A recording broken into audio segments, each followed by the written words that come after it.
வணக்கம் அன்பு நண்பர்களே, இன்றைய ஆயுதழுத்த நிகழ்ச்சிக்கு உங்கள் அனைவரும் அன்போடு வரவேற்கிறேன். தேசிய குற்ற ஆவண காப்பகம் 2014ஆம் ஆண்டுக்கான ஒட்டுமொத்த குற்ற சம்பவங்கள் மற்றும் ஒட்டுமொத்த சமூக புள்ளிவிவரங்களை நிறைய தகவல்களை வெளியிட்டிருக்கு. அதுல தற்கொலைகள் இந்தியாவில் அதிகம் நடந்து கொண்டிருக்கின்றன. தற்கொலையில் நம்பர் 1 மாநிலமாக முதலிடத்தை பெற்றக்கூடிய மாநிலமாக தமிழகம் இருக்கிறது என்ற ஒரு விமர்சனம், ஒரு பார்வை இருக்கிறது. அதுல குறிப்பாக அதிர்ச்சிகரமாக கவனத்தை ஈர்க்கக்கூடிய ஒரு விஷயம், விவசாயிகள் தற்கொலையில் ஒட்டுமொத்தமாக இந்தியாவில் 4வது இடத்தை தமிழகம் பெற்றிருக்கிறது. ஒட்டுமொத்தமாக விவசாயிகள் மற்றும் கூலித்தொழிலாளர்கள் என்று சேர்த்தால் ஒட்டுமொத்தமாக தமிழகத்தில் 895 பேர் கடந்த 2014ஆம் ஆண்டு தமிழகத்தில் உள்ள விவசாயிகள் மற்றும் விவசாய கூலி தொழிலாளர்கள் உயிரிழந்திருக்கிறார்கள், தற்கொலை செய்து கொண்டு உயிரிழந்திருக்கிறார்கள். குறிப்பாக விவசாயிகள் மட்டும் என்று சேர்த்தோமானால், விவசாயிகள் மற்றும் நிலம் கொண்ட விவசாயிகள் மட்டும் சேர்த்தோமானால் 68 பேர் உயிரிழந்திருக்கிறார்கள் 2014ஆம் ஆண்டில்.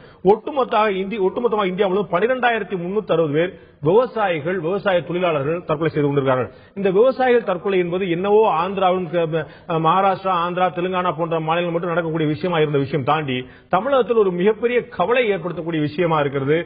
தேசிய முற்போக்கு திராவிட கழகத்துடைய தலைவர் திரு விஜயகாந்த் மற்றும் இடதுசாரி இயக்கங்கள் உள்ள சில கட்சிகள் இந்த தேசிய குற்ற ஆவண காப்பகத்துறை புள்ளிவரம் வந்த பிறகு தங்களுடைய கவலையை பகிர்ந்து கொண்டிருக்கிறார்கள். மத்திய மாநில அரசுகள் உடனடியாக தங்களுடைய கவனத்தை இதிலிருந்து செலுத்த வேண்டும் என்று கேட்டுக்கொண்டிருக்கிறார்கள். 10 மாதங்களில் நிச்சயம் சட்டசபை தேர்தல் வர இருக்கிறது, 10 மாதத்துக்கு உள்ளாக வர இருக்கிறது.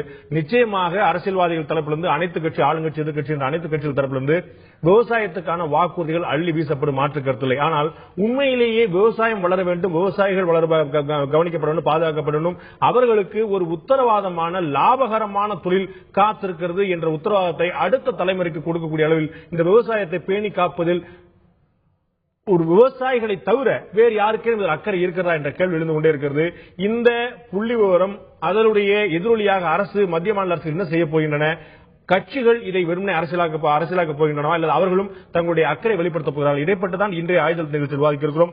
அரசியல் ஆகிறதா விவசாயிகள் நிலை, விவசாயிகள் தற்கொலை செய்யக்கூடிய விஷயம் ஒரு மிகப்பெரிய கவலை ஏற்படுத்தியிருக்கிறது. இது அரசியலாக்கப்படுகிறதா அல்லது உண்மையிலேயே உடனடியாக கவனிக்கப்பட வேண்டிய ஒரு அதி தீவிரமான விஷயமா என்ற தலைப்பில் தான் இன்றைய ஆயுதல் நிகழ்ச்சி விவாதிக்கிறோம். நிகழ்ச்சி இந்த பகுதியில் நம்முடைய அதிமுகவுடைய முக்கிய பிரமுகர் செய்தி தொடர்பாளர் இருக்கக்கூடிய CR சரஸ்வதி அவர்கள் முன்னிருக்கிறார். உங்களை நிகழ்ச்சிக்கு வரவேற்கிறோம். அதேபோல அதிமுகவுடைய கூட்டு தோழமை கட்சியாக இருக்கக்கூடிய தமிழ் மாநில முஸ்லீம் கட்சியை சேர்ந்த தலைவர் திரு ஷேக் தாவூத் முன்னிருக்கிறார். உங்களை நிகழ்ச்சிக்கு வரவேற்கிறோம். அதேபோல திரு PR பாண்டியன் அவர்கள் விவசாய சங்கத்துடைய ஒருங்கிணைப்பு குழுவுடைய தலைவர் திரு PR பாண்டியன் முன்னிருக்கிறார். உங்களை நிகழ்ச்சிக்கு வரவேற்கிறேன். அதேபோல சிவ ஜெயராஜ் அவர்கள் திராவிட முன்னேற்ற கழகத்தின் வழக்கறிஞர் மற்றும் செய்தி தொடர்பாளர், உங்களை நிகழ்ச்சிக்கு வரவேற்கிறேன். நான் முதல்ல திரு PR பாண்டியன் ஆரம்பிக்க விரும்புகிறேன். இந்த ஒட்டுமொத்தமா அகில இந்திய அளவில் 12,360 விவசாயிகள் கடந்த 2014ஆம் ஆண்டுல தற்கொலை செய்திருக்கிறார்கள், தங்களுடைய உயிரை தற்கொலை செய்து கொண்டு மாய்த்திருக்கிறார்கள். இதில் தமிழகத்துடைய புள்ளி விவரம் அகில இந்திய அளவில் 4வது இடத்தை பெற்றிருக்கிறது. விவசாயிகள் மற்றும் கூலி தொழிலாளர்கள் சேர்த்தால் 4வது இடத்தை பெற்றிருக்கிறது. விவசாயிகள் மட்டும் என்று கொண்டோமானால் 8வது இடத்தை பெற்றிருக்கிறது. இதுல மத்திய மாநில அரசுகளுடைய பங்களிப்பு என்ன? இந்த விவசாயிகள் தற்கொலை என்பது தொழிலை சரியாக செய்ய தெரியாமல் நகை வியாபாரிகள், கொலுசி வியாபாரிகள், வெள்ளி வியாபாரிகள் போன்றவர்கள் அவங்க சைனைடை குடிச்சு இந்த மாதிரி அவங்க பண்ணக்கூடிய எல்லா தொழிலாளர்களும் நஷ்டத்தில் இருக்கக்கூடிய தொழிலாளர்கள் தற்கொலை செய்து கொள்வது போல ஒரு வழக்கமான விஷயமா அல்லது இந்த விவசாயிகள் தற்கொலையில ஒரு குறிப்பிட்ட காரணம், குறிப்பிட்ட அச்சம் நமக்கு ஏற்பட வேண்டுமா? விவசாயிகளுடைய பிரச்சனை என்பது அடிப்படையானது, அவங்களுடைய வாழ்வாதார பிரச்சனை. விவசாயிகளுக்கு தெரியாத தொழில்நுட்பம் கிடையாது வேளாண்மையில. அவங்கள்ட்ட எல்லா தொழில்நுட்பமே இருக்கு. பாரம்பரியமா விவசாய முறைகளை கொண்டு விவசாயம் செஞ்ச காலங்களில் வந்த வருமானம் இன்னைக்கு இல்லை. அதுக்கு பல்வேறு காரணங்கள் இருக்கு. விவசாயிகளுடைய தற்கொலை மரணம் என்பது இப்ப ஆட்சியாளர்களுடைய எண்ணங்களும் நோக்கங்களும், இது ஏதோ இந்த கருத்தை வெளியிட்டிருப்பதே மத்திய அரசு பிரதமருடைய நேரடி பார்வையில் உள்துறை அமைச்சகத்திற்கு கீழ் செயல்படக்கூடிய மத்திய குற்ற பாதுகாப்பு ஆவண அலுவலகத்திலிருந்து, காப்பகத்திலிருந்து அதை வெளியிட்டிருக்கிறாங்க. அதை வெளியிடுறது ஆண்டுக்கு ஒரு முறை வெளியிட்டு அவங்க மகிழ்ச்சி அடைகிறாங்க. எப்படி சொல்றாங்கன்னா, அப்போ சென்ற ஆண்டோட இந்த ஆண்டு குறைந்திருக்கிறது, ஏதோ பருவ காலங்கள் போல சொல்றாங்க. சென்ற ஆண்டோட மழை இந்த ஆண்டு கூட, அப்புறம் அடுத்த ஆண்டு குறைவு. மகிழ்ச்சி அடையறாங்க அப்படிங்கிற விமர்சனம் எப்படி வருது? மகிழ்ச்சி அடைகிறாங்கன்னா, இப்ப அவங்க செய்தி வெளியிட்டு இருக்கிறதுடைய நோக்கமே சென்ற ஆண்டோட இந்த ஆண்டு குறைஞ்சிருக்கு எங்க ஆட்சி காலத்துல சொல்றாங்க. அப்ப அதுக்கு முந்தின ஆண்டு தேசிய குற்ற ஆவண காப்பகம் ஆண்டுதோறும் இந்த புள்ளிவிவரங்களை வழங்கிக் கொண்டிருக்கிறது. தற்கொலை பற்றி மட்டுமோ, விவசாயிகள் தற்கொலை பற்றி மட்டுமோ அல்ல, ஒட்டுமொத்தமா நடக்கக்கூடிய அத்தனை சம்பவங்களுடைய பதிவாக அது இருக்கிறது. இல்ல, பதிவாக அது இருந்தாலும் வெளியிடுவதை நான் ஏன் வெளியிடுகிறார்கள் என்று கேட்க அந்த நிலைக்கு நான் போகல. வெளியிடுகிற போது இதுக்கு அவங்க என்ன நடவடிக்கை எடுத்திருக்காங்க? சென்ற ஆண்டு மத்திய அரசாங்கம் பொறுப்பெடுத்து மோடி அரசாங்கம் ஏன் குறையுது அப்படின்னு ஏன் நிலையில நான் பாக்குறதுக்கு என்ன அர்த்தம்னா, சென்ற ஆண்டு மோடி மேல ஒரு நம்பிக்கை வச்சு மக்கள் வாக்களிச்சாங்க. மோடி தலைமையில் இருக்கிற அரசாங்கம் விவசாயிகளை பாதிக்கும், பாதுகாக்கும். சென்ற காங்கிரஸ் பீரியட்ல மிகப்பெரிய அளவில் தற்கொலை மரணங்கள் நிகழ்ந்திருக்கு. அதனால ஒரு மாற்றம் வருங்கிற நம்பிக்கையில வென்றும் தற்கொலை மரணங்கள் குறைஞ்சிருக்கலாம். ஆனா இந்த ஆண்டு அது உயரக்கூடிய நிலையில இருக்கு. நீங்க இன்னைக்கு தமிழ்நாட்டில் 68 பேர் நீங்க சொல்றீங்க. இது 68 பேர் தான். இது கணக்குல வந்தது 68 பேர். இன்னும் பலர் இறந்து கொண்டிருப்பவர்கள் வெளியில சொல்ல வெட்கப்பட்டு அதை மூடி மறைக்கிற குடும்பங்கள்லாம் நிறைய இருக்கு. இல்ல அப்படி நம்ம சொல்லிட முடியாது. நடக்கக்கூடிய மரணங்கள்ல ஒட்டுமொத்தமா அவங்க கிளாசிஃபை பண்ணி வச்சிருக்காங்க. உங்களுக்கு தெரியும் என்னோட அதிகமா அவங்க பயிர் காப்பீட்டினால ஏற்பட்ட மரணங்கள், கடன் அடைக்க முடியாம ஏற்பட்ட மரணங்கள், குடும்பத்தாரார் காரணமா ஏற்பட்ட மரணங்களை கிளாசிஃபை பண்ணி வயது வாரியாக, ஊர் வாரியாக, காரணம் வாரியாக பிரித்து வைத்திருக்கிறார்கள். சொல்ல தயங்கி என்பது சாத்தியமானு தெரியல எனக்கு. 2012-13 19 பேர் கணக்குல வந்த மரணம். அதுல அரசாங்கம் ஏற்றுக்கொண்டது 9 பேர் நேரடியா விவசாயத்துக்காக தற்கொலை செய்து கொண்டாங்க. ஆனா வயல்ல போய் மயங்கி விழுந்தாங்க பாருங்க, மயங்கி விழுந்து வயல்லே செத்தாங்க, கருகின வயல்லே செத்தாங்க. அவங்களை கணக்கில் எடுத்துக்க முடியாதுன்னு சொன்னாங்க. அப்ப 10 பேர் அரசாங்கம் கிட்டத்தட்ட பாதிக்கு மேல எண்ணிக்கையை குறைச்சாங்க. இல்ல நீங்க விவசாயிகளுடைய மரணம் பத்தி பேசுறீங்க, நான் விவசாயிகளோட தற்கொலை பத்தி பேசுறேன். ரெண்டுக்கு ஒரு வித்தியாசம் இருக்கு. ஒரு கொலையும் மரணமாகும், இயற்கை மரணம் மரணமாகும், வறுமையினால் ஏற்படும் மரணமாகும். நான் சொல்றது சூசைட் பத்தி மட்டும். தற்கொலை என்பது எந்த நிலையிலிருந்து தற்கொலைக்கு வர்றாங்க? விவசாயம் பாதிக்கப்பட்டு வாங்கிய கடனை திரும்ப செலுத்த முடியாது, கைக்கு வருகிற நேரத்தில் அது பாதிக்கப்படுது, மனநல பாதிக்கப்பட்டு மன உளைச்சலாகி தற்கொலை செஞ்சுக்கிறது ஒண்ணு. விவசாய நிலங்களிலே போய் விவசாயத்தை பார்த்து ஆண் ஏங்கி விழுந்து சாவுறது அது இயற்கையான மரணம். விவசாயத்துக்கான மரணங்கிறத கூட நம்ம ஏத்துக்கல. 2012-13 நீங்க 90 சொல்றீங்க. தமிழகத்துடைய புள்ளி விவரம் தேசிய குற்ற ஆவண காப்பகத்தின் அடிப்படையில் 499 இருந்திருக்குது 2012. தமிழக அரசு என்ன புள்ளிவரம் சொல்றதுங்கிறதுல நான் தேசிய குற்ற ஆவண காப்பகம் ஒட்டுமொத்தமாக with support of Tamil Nadu government, Tamil Nadu government இல்லாம அவங்க செப்பரேட்டா எடுத்த விஷயம் சொல்ல, தமிழ்நாடு சப்போர்ட் தான் எடுத்துட்டாங்க. ஆனா அவர்கள் பதிவு செய்திருக்கக்கூடிய தற்கொலைகள் மட்டுமே 499 இருக்கிறது 2012. நீங்க பதிவே பண்ண மாட்டேன்ட்டாங்கன்னு சொல்லி சொல்றீங்க. இல்ல இந்த நிலை இருக்குங்கிறது சொல்றேன். தற்கொலை எண்ணிக்கை கூடுதலாக இருக்கிறது அரசாங்கம் குறைச்சு சொல்லுது. சென்ற ஆண்டு வேணுமானால் மோடியோட அரசாங்கத்தினால ஒரு புதிய அரசாங்கம் வந்திருக்குங்கிறதுனால தற்கொலை பண்ணிக்கிட்டவர்கள் எண்ணிக்கை ஒரு நம்பிக்கையின் பேர்ல இருந்திருக்கலாம். ஆனா இந்த ஆண்டு மோடி அரசாங்கம் கொண்டு வந்திருக்க வேகமான விவசாய விரோத கொள்கையினால இந்த ஆண்டு உயர்வதற்கான வாய்ப்பு இருக்கு. நான் எதுக்கு சொல்றேன்னாக்கா இந்த சாவோட எண்ணிக்கையை சொல்லுகிற போது இதை எந்த அடிப்படையில் குறைந்தது என்கிற காரணத்தை அவர் வெளியிட வேண்டும். மத்திய அரசாங்கம் சொல்லணும், நாங்க இந்த திட்டங்களை விவசாயிகளுக்கு நாங்க பாதுகாப்பாக கொண்டு வந்தோம், அதனால நாங்க போய் ஆட்சி எப்படி சொல்றாங்க. நீங்க 2014 நடந்த மரணங்கள் 2015 கிடையாது, 2014 நடந்த மரணங்கள் அவங்க மோடி அரசு முழுமையான கிரெடிட் எடுக்க முடியாது, குறைஞ்சாலும் எடுக்க முடியாது, கூட்டம் எடுக்க முடியாது. அவங்க 2014 அவங்க மே மாசம் வர்றாங்க, அடுத்த 7 மாசத்துல அவங்க என்ன செஞ்சுட்டு நாங்க தான் காரணம் சொல்லுவாங்க. அப்படி ஒரு பெருமை கொள்ள முடியாது உங்களுக்கு. அவங்க சொன்னாலும் யாரும் ஏற்றுக்கொள்ள போறது இல்ல. அப்ப இந்த ஆண்டு அவங்களுடைய வளர்ச்சி என்ன கணக்காக்க போறாங்க? 2016 சொல்லுவாங்க, 2015 நீங்க இப்ப விவசாயியோட நிலத்தை பிடுங்கிறது சட்டம் கொண்டு வந்துட்டீங்களா? இன்னைக்கு மாநில அரசாங்கம் ஒரு சட்டம் போட்டாங்க பாருங்க. மோடி அரசாங்கம் சென்ற ஆண்டு பட்ஜெட் கூட்டத்தொடரில் நெல்லுக்கான விலையை அறிவிச்சிட்டு அவங்க சொல்றாங்க, நாங்க நெல்லுக்கான விலையை நாங்க அறிவிச்சிட்டோம், மாநில அரசாங்கங்கள் ஊக்கத்தொகைகள் வழங்கக்கூடாது, அதுக்கு ஆதார விலை நீங்க வழங்கக்கூடாது, நாங்க கொடுக்கறத மட்டும் தான் நீங்க கொடுக்கணும்னு சொல்லி உத்தரவு போடுறாங்க. அப்ப இதை கேட்கிற விவசாயி எந்த மனநிலைக்கு போவான்? மத்திய அரசாங்கம் தான் கொள்கை முடிவு எடுக்கிற இடத்துல இருக்காங்க. நான் திரு ஷேக் தாவத்தை கொண்டு வருவேன். மத்திய அரசாங்கம் கொள்கை முடிவு எடுக்கக்கூடிய நிலைமையில் இருக்கிறது, மாநில அரசாங்கங்கள் அதை அமல்படுத்தக்கூடிய நிலைமையில் இருக்கிறாங்க. திரு பாண்டியன் அவர்கள் சொன்னார், அந்த மாதிரி குறைந்தபட்ச ஆதார விலை நீங்க கொடுக்கக்கூடாது, நாங்க கொடுக்கக்கூடிய விலையோட கொடுத்தோம், அதுக்கப்புறம் நீங்க ஊக்கத்தொகை கொடுக்கக்கூடாதுன்னு சொல்லி சொன்னாங்க. இது நெல்லுக்கு கொடுக்கக்கூடாது பார்லிமெண்ட்ல சொன்னாங்க. ஆனா உங்களுக்கு நினைவில் இருக்கும், திரு PR பாண்டியன் நினைவு இருக்கும் நினைக்கிறேன், கரும்புக்கான ஊக்கத்தொகையை கொடுக்கும் போது மாநில அரசு கூட்டுறவு ஆலைகளுக்கு சர்க்குலர் அனுப்புது, சுற்றறிக்கை அனுப்புது, நீங்க கொடுக்க வேண்டாம், மத்திய அரசு நிர்ணயிச்சிருக்கக்கூடிய குறைந்தபட்ச ஆதார விலை மட்டும் கொடுத்தால் போதும் அப்படின்னு தமிழக அரசு தற்போதைய அரசு சுற்றறிக்கை அனுப்புகிறது. அப்ப இது விவசாயிகளுடைய வேதனைக்கு ஒரு பிரதானமான காரணமா இருக்கான்னு எப்படி சொல்ல முடியும்? நெல்லுக்கு கொடுத்திருக்காங்க தமிழக அரசு. நெல்லுக்கு 50 ரூபாய், சிறு ரகத்துக்கு 50 ரூபாயும், இன்னொரு ரகத்துக்கு 70 ரூபாய். ஈரப்பதம் எவ்வளவு இருக்கணும் அப்படிங்கிற வரைக்கும் சொல்லியிருக்காங்க. அது வரைக்கும் 2 அரசுமே செஞ்சிட்டு இருக்காங்க. இல்ல மாநில அரசு ஊக்கத்தொகை நெல்லுக்கு மத்திய அரசை காட்டிலும் கூடுதலாக, அதுதான் மத்திய அரசை காட்டிலும் மத்திய அரசு கொடுக்கறதுக்கு அதிகமாக அது அடுத்த கட்டமாக ஊக்கத்தை கொடுக்குறேன். நான் என்னுடைய கேள்வி, கடந்த ஆண்டு என்னுடைய நினைவு சரியா இருந்தா, கடந்த ஆண்டு சுற்றறிக்கை அனுப்பி கரும்பு ஆலைகளுக்கு அனுப்பி இவங்களுக்கு குறைந்தபட்ச ஆதார விலையை தாண்டி வேறு தொகை கொடுக்க வேண்டாம், அடுத்த முறை கொடுக்க சொல்லிக்க சுற்றறிக்கை அனுப்பப்படல. இல்ல அப்படி ஒரு சுற்றறிக்கை அனுப்பப்பட நிச்சயமா காட்ட முடியும். இல்ல எனக்கு என்னமோ அப்படி என்ன அந்த மாதிரி இதுவரைக்கும் மாண்புமிகு தமிழக முதல்வர் புரட்சி தலைவி அம்மாவுடைய ஆட்சியில கரும்புகளுக்கு கூடுதலாகத்தான் விலை நிர்ணயம் பண்ணி கொடுத்திருக்காங்களே தவிர குறைச்சு கொடுத்ததாக எனக்கு ஏன் சொல்றேன். நான் குறைச்சு சொல்லல, இல்ல மத்திய அரசு கொடுத்ததை விட மேற்கொண்டு கூட்டிதான். கூட்டுறவு சர்க்கரை ஆலைகள் அரசாங்கம் கொடுக்கிற விலை ஒண்ணு, கூட்டுறவு சர்க்கரை ஆலை என்பது விவசாயிகளோட பங்கீட்டுல இணைகிறது. அவங்களோட லாபத்தை கணக்கிட்டு லாபம் ஒரு உபரி லாபம் வர்ற பொழுது அதை கூடுதலாக்கி கொடுக்கறதுக்கான வாய்ப்பு கூட்டுறவு சர்க்கரை ஆலைகள் இருக்கு. அந்த ஹை லெவல் அந்த அவங்களுடைய பொதுக்குழு கூட்டத்தை கூட்டி அதுல நிர்ணயிக்கிறாங்க. அதுக்கு இவங்க ஒரு சர்க்குலர் அனுப்பிச்சாங்க. நீங்க கரும்பு ஆலைகள் நீங்க ஒரு விலையை கூட்டி கொடுக்க கூடாது, அரசாங்கம் கொடுக்கிற விலையை மட்டும் நீங்க கொடுக்கணும் அப்படின்னு அவ்வளவுதான் நான் சொல்றேன். இல்ல அதான் நான் சொன்னேன். அதாவது அவங்களுக்கான வாய்ப்புகளை கொடுக்காதீங்க. அந்த அப்படி கொடுக்கும் போது மற்ற சக்கரை ஆலைகள் நடத்த முடியாது. கரும்பாலைகள் இல்ல நீங்க அப்படி பாத்தீங்கன்னா கரும்பாலைகளை ஒவ்வொருத்தரையும் அவங்க இஷ்டத்துக்கு நீங்க நடத்துங்கன்னு விட்டீங்கன்னா அப்ப நீங்க கண்ட்ரோல் பண்ண முடியாது, எதையுமே நடத்த முடியாது. அதனால எல்லாரும் ஒரு விதமான ஒரு பாண்டியன் சொன்ன நீங்க கவனிச்சிருப்பீங்க நினைக்கிறேன். லாபத்தில் இயங்கக்கூடிய ஆலைகள் அவங்களுடைய பொதுக்குழு அடிப்படையில் இல்ல லாபத்துல லாபம் வர்றத அதை நீங்க பங்கு வச்சு கொடுக்கலாம் அப்படின்னு அவங்க போட்டது அந்த மாதிரி கொடுக்காதீங்க அப்படிங்கறது ஒரே லெவல கொடுக்க வேண்டியது இருக்கு அப்படின்னு சொல்லிட்டு எல்லா கரும்பாலைகளையும் ஈவனாக ஒரே லெவலாக நடத்துறதுக்கு தமிழக அரசு சர்க்குலர் அனுப்பியிருக்கு. அதாவது நீங்க கொடுக்கணும் அப்படின்னா கொடுக்க வேணாங்கிறது இல்ல, அவங்க லாபத்தை கொடுக்க வேண்டாம். அது ஒரே லெவல்ல மத்த ஆளுங்களும் ஒரே லெவல்ல இருக்கணும்ல. அவங்க கொடுத்துட்டா மத்த ஆளுகள் என்ன பண்ணுவீங்க? எப்படி நடத்துவீங்க? நடத்த முடியாதுல்ல. அப்ப அரசுடைய நிலைப்பாடு என்ன? எல்லாருக்கும் ஒரே லெவல்ல கிடைக்கிறதுக்கு அரசு செயல்படுது. அதனால அதை தவறுன்னு நீங்க சொல்ல முடியாது. மாநிலம் முழுக்க தக்காளியும் உருளைக்கிழங்கும் கத்திரிக்காயும் ஒரே விலையில விற்கப்படுது இல்லையா?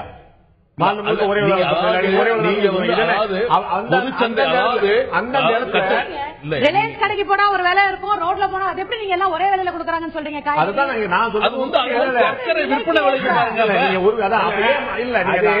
நான் சரியா புரிய வைக்க முயற்சி பண்றேன். இது ஆலைகளுக்கு கரும்பு கொடுக்கக்கூடிய விவகாரம், ரீட்டைல் சேல்ஸ் கிடையாது. ஆலைகளுக்கு கரும்பு கொடுக்கும் போது எவ்வளவு ஈரப்பதம் இருக்க முடியும், நெல் எவ்வளவு புளிதிறன் இருக்கு, எவ்வளவு புளிதிறன் இருக்கு, அதுல எவ்வளவு சுகர் வரும், அது பச்சை கரும்புக்கு என்ன, கருப்பு கரும்புக்கு என்ன, அத்தனையுமே முழுக்க முழுக்க கிளாசிஃபை பண்ணி கொடுக்கப்பட்ட விஷயம். அதெல்லாம் நிர்ணயிக்கப்பட்ட விலைகள்.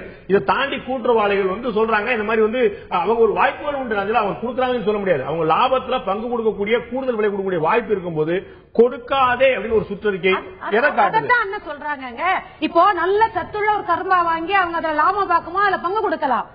நீங்க இந்த வெரைட்டி கரும்பு, இந்த சத்து சாறு கம்மியா இருக்க கரும்பு கொடுக்கறவங்களுக்கு வேற விலை கொடுக்கும் போது விவசாயிகளுக்கு அது பாதிப்பை ஏற்படுத்தும். அவங்களுக்கு ஒரு விலை நிர்ணயம், எங்களுக்கு ஒரு விலை நிர்ணயமான ஒரு விலை என்பது ஒரு கூட்டுறவு சர்க்கரை ஆலை லாப நோக்கோடு செயல்படுறது அந்த விவசாயியோட உற்பத்தி திறமையை பொறுத்துதான். அரசாங்கத்தோட திறமை கிடையாது. விவசாயி உற்பத்தியை அதிகரிக்கிற போது கரும்பு தரமான கரும்பா கொடுத்து சர்க்கரையோட அளவு கூட வருகிற போது அந்த விவசாயி அதனாலதான் கூட்டுறவு சர்க்கரை ஆலைன்னு இருக்கான். எந்த ஒரு திட்டத்தையும் அந்த கூட்டு அமைப்பு சொல்ற போது அந்த கூட்டு அமைப்புக்கு நீங்கள் ஒரு சர்வாதிகார ஒரு மேலாதிக்கத்தை செலுத்தக்கூடாதுங்கிறது எங்களோட கருத்து. நீங்க அது மாதிரி பண்ணீங்கன்னா மத்த சர்க்கரை ஆலைகள் நடத்த முடியாது. சர்க்கரையுடைய உற்பத்தி அது பாதிக்கும். சர்க்கரை ஆலைகள் யார் நடத்துறாங்க? இல்ல நீங்க தனியார் நடத்தினாலும் தனியார் பத்தி கவலைப்படுறீங்க இல்லையே. அப்ப அப்படின்னு சொன்னா சர்க்கரை உற்பத்தி பாதிக்கப்படல, மத்தவங்களுடைய கரும்பெல்லாம் யாரு வாங்குறது? எல்லாமே அப்ப நீங்க கூட்டுறவா மாத்த வேண்டியிருக்கும். விவசாயத்தை நீங்க எப்படி பார்க்கணும்? எல்லா விவசாயிக்கும் சரிநிகரான விலை கிடைக்கக்கூடிய ஒரு நிலையை அரசு ஏற்படுத்துது. அதை தவறுங்கிறீங்களா? எல்லா சரிநிகரான ஒரு விலை கிடைக்கிறது சரியான யதார்த்த நிலையை பேசுறோம். ஒரு விவசாயி தன்னோட உற்பத்தியால தான் கூட்டுறவு அமைப்பு உருவாக்கி எல்லா விவசாயியும் அந்த மாதிரி கொடுத்திருந்தா அந்த லாபத்தின் அடிப்படையில விலையை நிர்ணயிக்கிறத எப்படி யார் மறுக்கிறது? அது ஒரு ஆதிக்கம். அரசாங்கம் தனக்கு இருக்கிற அதிகாரத்தை சட்டத்துக்கு உட்பட்டது கிடையாது. சட்டத்துக்கு உட்பட்டு நான் என்ன பார்வையா அதுல பாக்குறதுனா இதே விலைய தனியார் சர்க்கரை ஆலை கொடுக்க மறுக்குது. கூட்டுறவு சர்க்கரை ஆலை கவலையை தனியார் விளையிட்டு தனியார் ஆலையும் கேட்டுருவாங்களோ அப்படிங்கிற அவங்க கவலையா இருக்கு. அப்படி இல்ல. நான் சரஸ்வதி அவர்கிட்ட கேட்க விரும்புறேன்.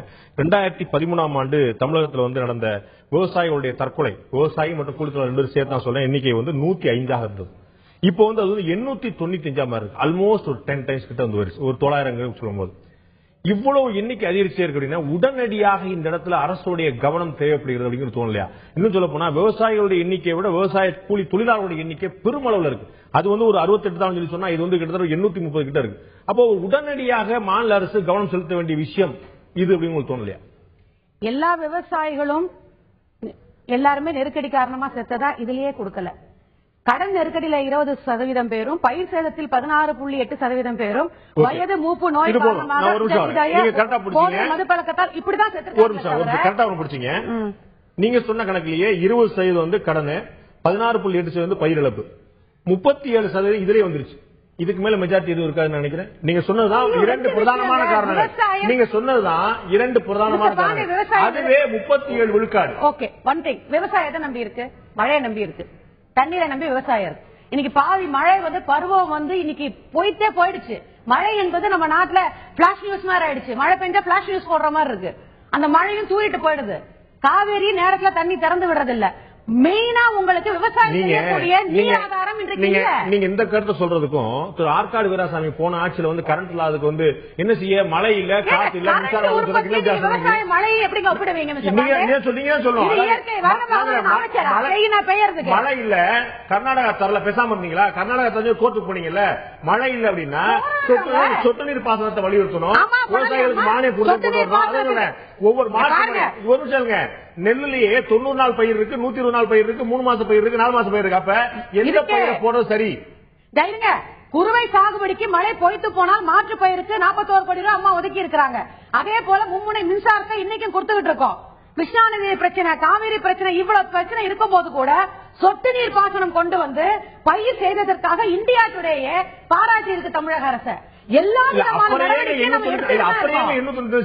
போன வருஷம் எல்லாரையுமே இந்த கணக்குல நீங்க சேர்த்துட்டீங்கன்னா எப்படி? நீங்க சொன்ன நீங்க படித்த புள்ளிவரப்படி 37 விழுக்காடு. இதுதான் காரணம். பயிர்க்கடன் மற்றும் பயிர் இழப்பு. சமீபத்தில் திருவாரூர்ல ஒரு நிகழ்ச்சி நடந்தது. ஒரு 2 ஏக்கர் நிலத்துல அவர் பருத்தி போட்டிருந்தார். He was doing well. அவர் என்ன பண்ணாரு, இன்னொரு 5 ஏக்கரை குத்தகைக்கு எடுத்து பேங்க்ல கடன் வாங்கி அந்த 5 ஏக்கர்ல அவர் பயிர் பண்ணார். அன்பார்ச்சுனேட்லி பயிர் வரும்போது சம் ப்ராப்ளம், நேச்சுரல் கெலாமிட்டி ஆயிடுச்சு அவருக்கு. என்னாச்சு, கடனையும் கட்ட முடியாம அவர் 2 ஏக்கர்ல சொந்த இடத்துல பயிர் பண்ணும்போது he was happy. இவர் 5 ஏக்கரை குத்தகைக்கு எடுத்து பண்ணி கடன் வாங்கும் போது இவரால் கடனை செலுத்த முடியாமல் தற்கொலைக்கு தூண்டப்பட்டார். நீங்க சொல்றது ஒரு சம்பவம். 7 ஏக்கர் சாகுபடி பண்ணதுனால தற்கொலை செய்து கொண்டதை ஏத்துக்க முடியாத அரசாங்கம். 7 ஏக்கர் சாகுபடிக்கார சொல்லலைங்க, அதிகம் இல்லைங்க. விவசாயிகளுடைய நிலை ஒரு விவசாயி எங்களால ஒரு போகம் சாகுபடி செய்து வாங்கிய கடனை திருப்பி செலுத்த முடியாது. இன்னைக்கு இருக்கிற உற்பத்தி செலவு கணக்கிடுற போது ஒரு போக சம்பா சாகுபடியை செய்து மட்டும் என்னைக்கும் வாழ முடியாது, வாங்கின கடனை திருப்பி செலுத்த முடியாது, ஒரு குடும்பத்தை பாதுகாக்க முடியாது. இது யதார்த்தமான நிலை. நான் விவசாயிங்கிற நிலையில இருந்து சொல்றேன். முப்போகம் விளைவித்தால்தான் அவன் உளுந்து பயிரும் அடிச்சாதான் அவனுக்கு லாபம்.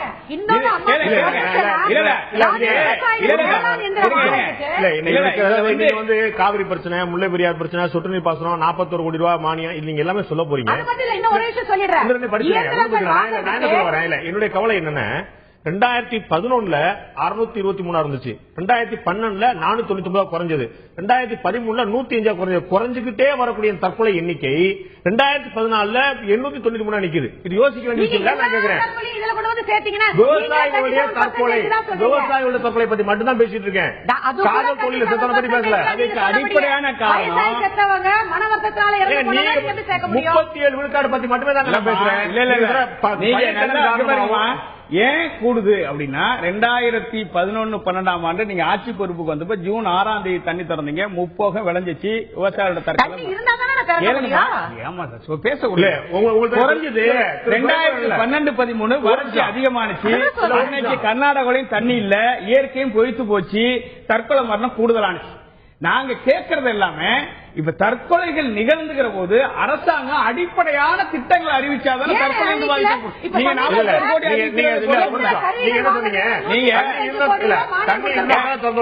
ஜூன் 12ஆம் தேதி மேட்டூர் அணை திறக்கிற பழக்கம் உண்டு.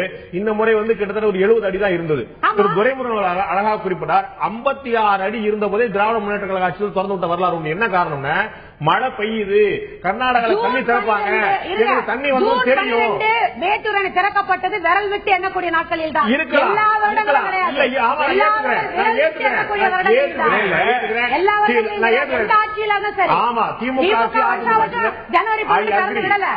நான் 100% ஏற்றுக்கொள்கிறேன். நான் கேட்கிறது திரு துரைமுருகன் குறிப்பிட்டது போல 56 கன அடி மட்டுமே இருந்தது, அடி இருந்தது மட்டுமே தண்ணி திறந்து விட்டுருக்காங்க. என்ன பண்ணாங்க அப்படின்னா, நாங்க பொதுப்பணித்துறை அதிகாரிகள் மற்றும் வானிலை ஆய்வாளர்கள் கேட்டு மழை பெய்யுதான் சொல்லி கேட்டோம். கர்நாடகா மழை பெஞ்சிருந்துச்சு, ஒரு 4-5 நாள்ல வந்துரும், 12ஆம் தேதி கவலைப்படாம திறந்துடலாம் சொல்லி 56 அடி இருந்தபோது திறந்தோம் அப்படின்னு சொல்றாரு. இது போன்ற ஆய்வு கூட்டங்கள் நடத்தப்பட்டிருந்தால் அவங்க கர்நாடகா வரும் நம்பிக்கையா சொன்னாங்க. நாங்க உச்ச நீதிமன்றம் போய் திறந்து விடணும் தீர்ப்பு வாங்கிட்டு வந்தும் கூட கர்நாடகா தண்ணி கொடுக்க மாட்டேங்கிறாங்க. எதை நம்பி கர்நாடகாவை நம்பி எப்படி சொல்ல சொல்றீங்க? கர்நாடகாவை நம்பி எப்படி சொல்ல சொல்றீங்க? திறந்து விட்டு தண்ணி பத்தலன்னா கர்நாடகா கொடுத்துருதா? அப்படியே திறந்து விட்டுறாங்களா? திறந்து விட்டுறாங்க. ஜூன் 12 திறக்கணும்னு சொல்லல. அவர் சொல்றது ஒரு ஆய்வு நடத்தி அறிவியல் பூர்வமாக ஆய்ந்து அந்த பக்கம் மழை பெய்யுதாங்கிற தெரிஞ்சுக்கிட்டு அதன் பிறகு திறந்து விட்டுருக்கலாம். மழை பெய்ஞ்சாலும் கர்நாடகா ஓவர்ஃப்ளோ ஆனாதான் தண்ணி திறக்கிறாங்க. மழை பெஞ்சவன கருணையோட அவங்க தண்ணி திறந்து தமிழ்நாடு மக்கள் விவசாயிகள் நல்லா இருக்கணும்னு எந்த காலத்துல கர்நாடகா செய்யல வழக்கே வந்திருக்காது. உங்களுக்கு வாக்களிச்சு உட்கார வச்சிருக்காங்க. கொடுக்க வேண்டிய இடத்துல கர்நாடகா இருக்கு, காங்கிரஸும் இருக்கு, உச்ச நீதிமன்றம் சொல்லி இருக்கு. நீதிமன்ற தீர்ப்பையே அவங்க மதிக்கலைங்க. கர்நாடக அரசு நீதிமன்ற தீர்ப்பையே மதிக்கல. தண்ணி கொடுக்க முடியாதுங்கிறாங்க. கேரளா மேகதாது அணை கட்டுவாங்கிறாங்க. எப்படி நீங்க வாங்குவீங்க? திரு சிவஜெயராஜ், உங்களுடைய முதல் கட்ட பார்வை இந்த கடந்த 4 ஆண்டுகள்ல ஒட்டுமொத்தமா அந்த விவசாயிகளோட தரப்புல எண்ணிக்கை அதிகரிச்சு நினைக்கிறீங்களா? லாஸ்ட் 3 இயர்ஸ்ல குறைஞ்சிட்டே தான் வந்திருக்கு. இந்த வருஷம் ரொம்ப கூடி இருக்கு. இது மாநில அரசுடைய கவனக்குறைவு நினைக்கிறீங்களா? அல்லது திரு பி ஆர் பாண்டியன் இடைவெளி நேரத்தில் சொன்னது போல மத்திய அரசோட பங்களிப்பு தான் இதுல அதிகம் நீங்க நினைக்கிறீங்களா? இல்லை, மாநில அரசு இதை தவிர்த்திருக்க முடியும். அதுதான் என்னுடைய குற்றச்சாட்டு. மத்திய அரசினுடைய பங்கு அண்ணன் பாண்டியன் அவர்கள் சொன்னதை போல தெளிவாக இந்த நீர் மேலாண்மை சட்டமும் சரி, மத்திய அரசு சட்டமும் சரி தெளிவாக இருக்கிறது. ஆனால் மாநில அரசு தன்னால் இயன்றதை செய்திருக்க முடியும். திமுக என்ன செய்தது என்றால் 7000 கோடியை தள்ளுபடி செய்தது. விவசாயிகள் வாங்கி வைத்த கடனை 7000 கோடி, 1 ரூபாய் 2 ரூபாய் கிடையாது. அவர் பாமகவோ அதிமுகவோ திமுகவோ யார் வாங்கினாலும் சரி 7000 கோடியை தள்ளுபடி பண்ணோம். அதற்கடுத்து இந்தியாவிலேயே ஒரு புரட்சியாக விவசாயிகளுக்கு இலவச மின்சாரத்தை கலைஞர் கொடுத்தார். நடுவில் ஒரு முறை முதலமைச்சர் ஜெயலலிதா அம்மையார் அதை ரத்து செய்தார். பிறகு போராட்டம் நடந்தது. அதற்கு பிறகு வந்தது மீட்ல வைப்பேன் நாங்களே காசு நீங்க சொல்றது 2001 அவரை கேளுங்க. ஒரு முறை ரத்து பண்ண முயற்சி பண்ணாலும் இல்லைன்னு கேளுங்க. ரத்து பண்ண முயற்சி பண்ணாங்க. என்ன விட்டுருங்க. அவர் விவசாயி ஆண்டுக்கு ஒரு கட்டணம் நினைச்சாங்க 1000 ரூபாய் ஒரு போர்வெல். இந்த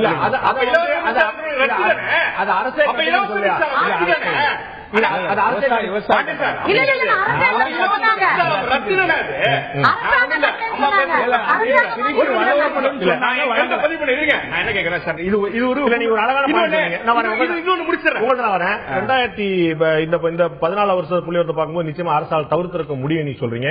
லாஸ்ட் 3 இயர்ஸ் கொஞ்சம் இந்த வருஷம் கூடி வச்ச காரணம் தமிழ் அரசு தவிர்த்திருக்கலாம். என்னுடைய கேள்வி, கடந்த 10 ஆண்டுகள்ல ஆக அதிகமாக தற்கொலை நடந்த ஆண்டு எது தெரியுமா?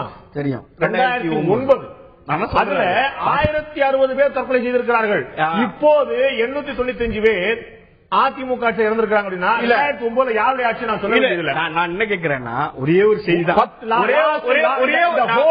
நீங்கள் கடந்த 10 ஆண்டுகள் கேட்கிறதற்கு ஒரே ஒரு பதில் தான் என்னிடம் இருக்கிறது. எலிக்கறி யாருடைய ஆட்சியில் சாப்பிட்டார்கள் தமிழகம்? எலிக்கறி புலிக்கறிக்கு நான் போறேன். நீங்கள் கேட்கிற 2010 கலைஞர் ஆட்சி தானே நடவடிக்கை எடுத்தோம். இது எதிர்பாராத சம்பவம். வாங்க நான் கேக்குறேன். அதிமுக ஆட்சியில் நடந்தா திமுக 2010 குறைஞ்சது. அப்படியே வாங்க 2013 போன முறை அவங்க சரியா செய்யல. என்ன செய்யணும் ஜெயராஜ், என்ன செய்யணும் நீங்க சார்? இந்த தற்கொலைகளுக்கும் மாநில அரசுகளுக்கும் சம்பந்தமே கிடையாது சொல்லிருங்க. இல்ல திமுக ஆட்சி நடந்தா நான் ஒத்துக்கிறேன். நான் என்ன கேட்கிறேன், நாங்க அதுக்காக என்னென்ன பண்ண சொல்றேன். இதுல நான் சொல்றது எஸ்ஐ ஒரு பதிவு பண்ணிடுறேன்.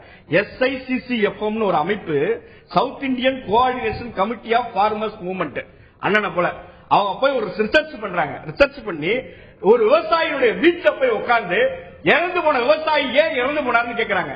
2 போகம் 5 ஆண்டு கால திமுக ஆட்சியில விவசாயிகள் உற்பத்தி செய்தார்கள். இப்பொழுது 1 போகம் கூட உற்பத்தி செய்ய முடியல. ஏன் உற்பத்தி செய்ய முடியலன்னு அவர் கேட்கிறாரு. இங்கே மின்சாரம் சரியாக 3 முனை மின்சாரம் இல்லை, தண்ணீர் வரத்து இல்லை. நான் அதனால டீசல் யூனிட் வாங்கி செய்யறேன். டீசல் யூனிட் எவ்வளவு வாங்குறீங்க அந்த கமிட்டி கேக்குது. அதுல அவங்க சொல்றாங்க 24 இருந்து 60%. ஒரு நிமிஷம் சரஸ்வதி சொன்னதான் நான் உங்களுக்கு சொல்றேன். நீங்க சொல்றது ஒரு சம்பவம். இது ஒட்டுமொத்த தமிழகத்துடைய புள்ளி விவரம் மத்திய அரசுடைய ஆவண காப்பு வெளியிட்டு புள்ளி விவரம். இதை வந்து நீங்க தன்னார்வ தொழில் சொல்லக்கூடிய விஷயங்களை இது ஒரு தனியார் அமைப்பு. அதான் சம்பந்தம் இல்ல, சம்பந்தம் இல்ல. இது ஒரு சம்பவம் ஆராய்ச்சி பண்ணி ஒரு ரிப்போர்ட் ஸ்டடி. PR பாண்டியன் சொல்றத கலியமூர்த்தி மறுப்பாரு, கலியமூர்த்தி சொல்ற நாராயண மறுப்பாரு, நாராயண சொல்ற முருகேசன் மறுப்பாரு. நான் சொல்ல, நான் சொல்றது மத்திய அரசு புள்ளி விவரம் கையில இருக்கக்கூடிய விஷயம். இன்னொரு தகவல் சொல்றேன். நீங்க ஒரு வருஷம் வந்து 2009 அது வந்து எதிர்பாரா சம்பந்தம் சொல்றீங்க.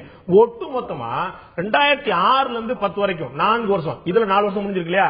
அந்த ஒட்டுமொத்தமா 4 வருஷத்துல திமுக ஆட்சி நடந்த 4 வருஷத்துல 3023 பேர் தற்கொலை செய்திருக்கிறார்கள். அதிமுகவுடைய இந்த 895 சேர்த்து அதிமுக 4 ஆண்டுகள 2122 பேர் தற்கொலை செய்திருக்காங்க. கிட்டத்தட்ட 1000 பேர் 4 ஆண்டுகளில் திமுக ஆட்சி. நீங்கள் சொல்வது இந்த 89 பேர் தனியாக சொன்னீங்க பாத்தீங்களா, விவசாயிகள். அதில் நீங்கள் தனியாக விவசாயிகளை மட்டும் பிரித்து சொல்லுங்கள் எவ்வளவு பார்ப்போம். இன்னொன்னு நான் சொல்றேன், 895 பேர் மொத்தங்க.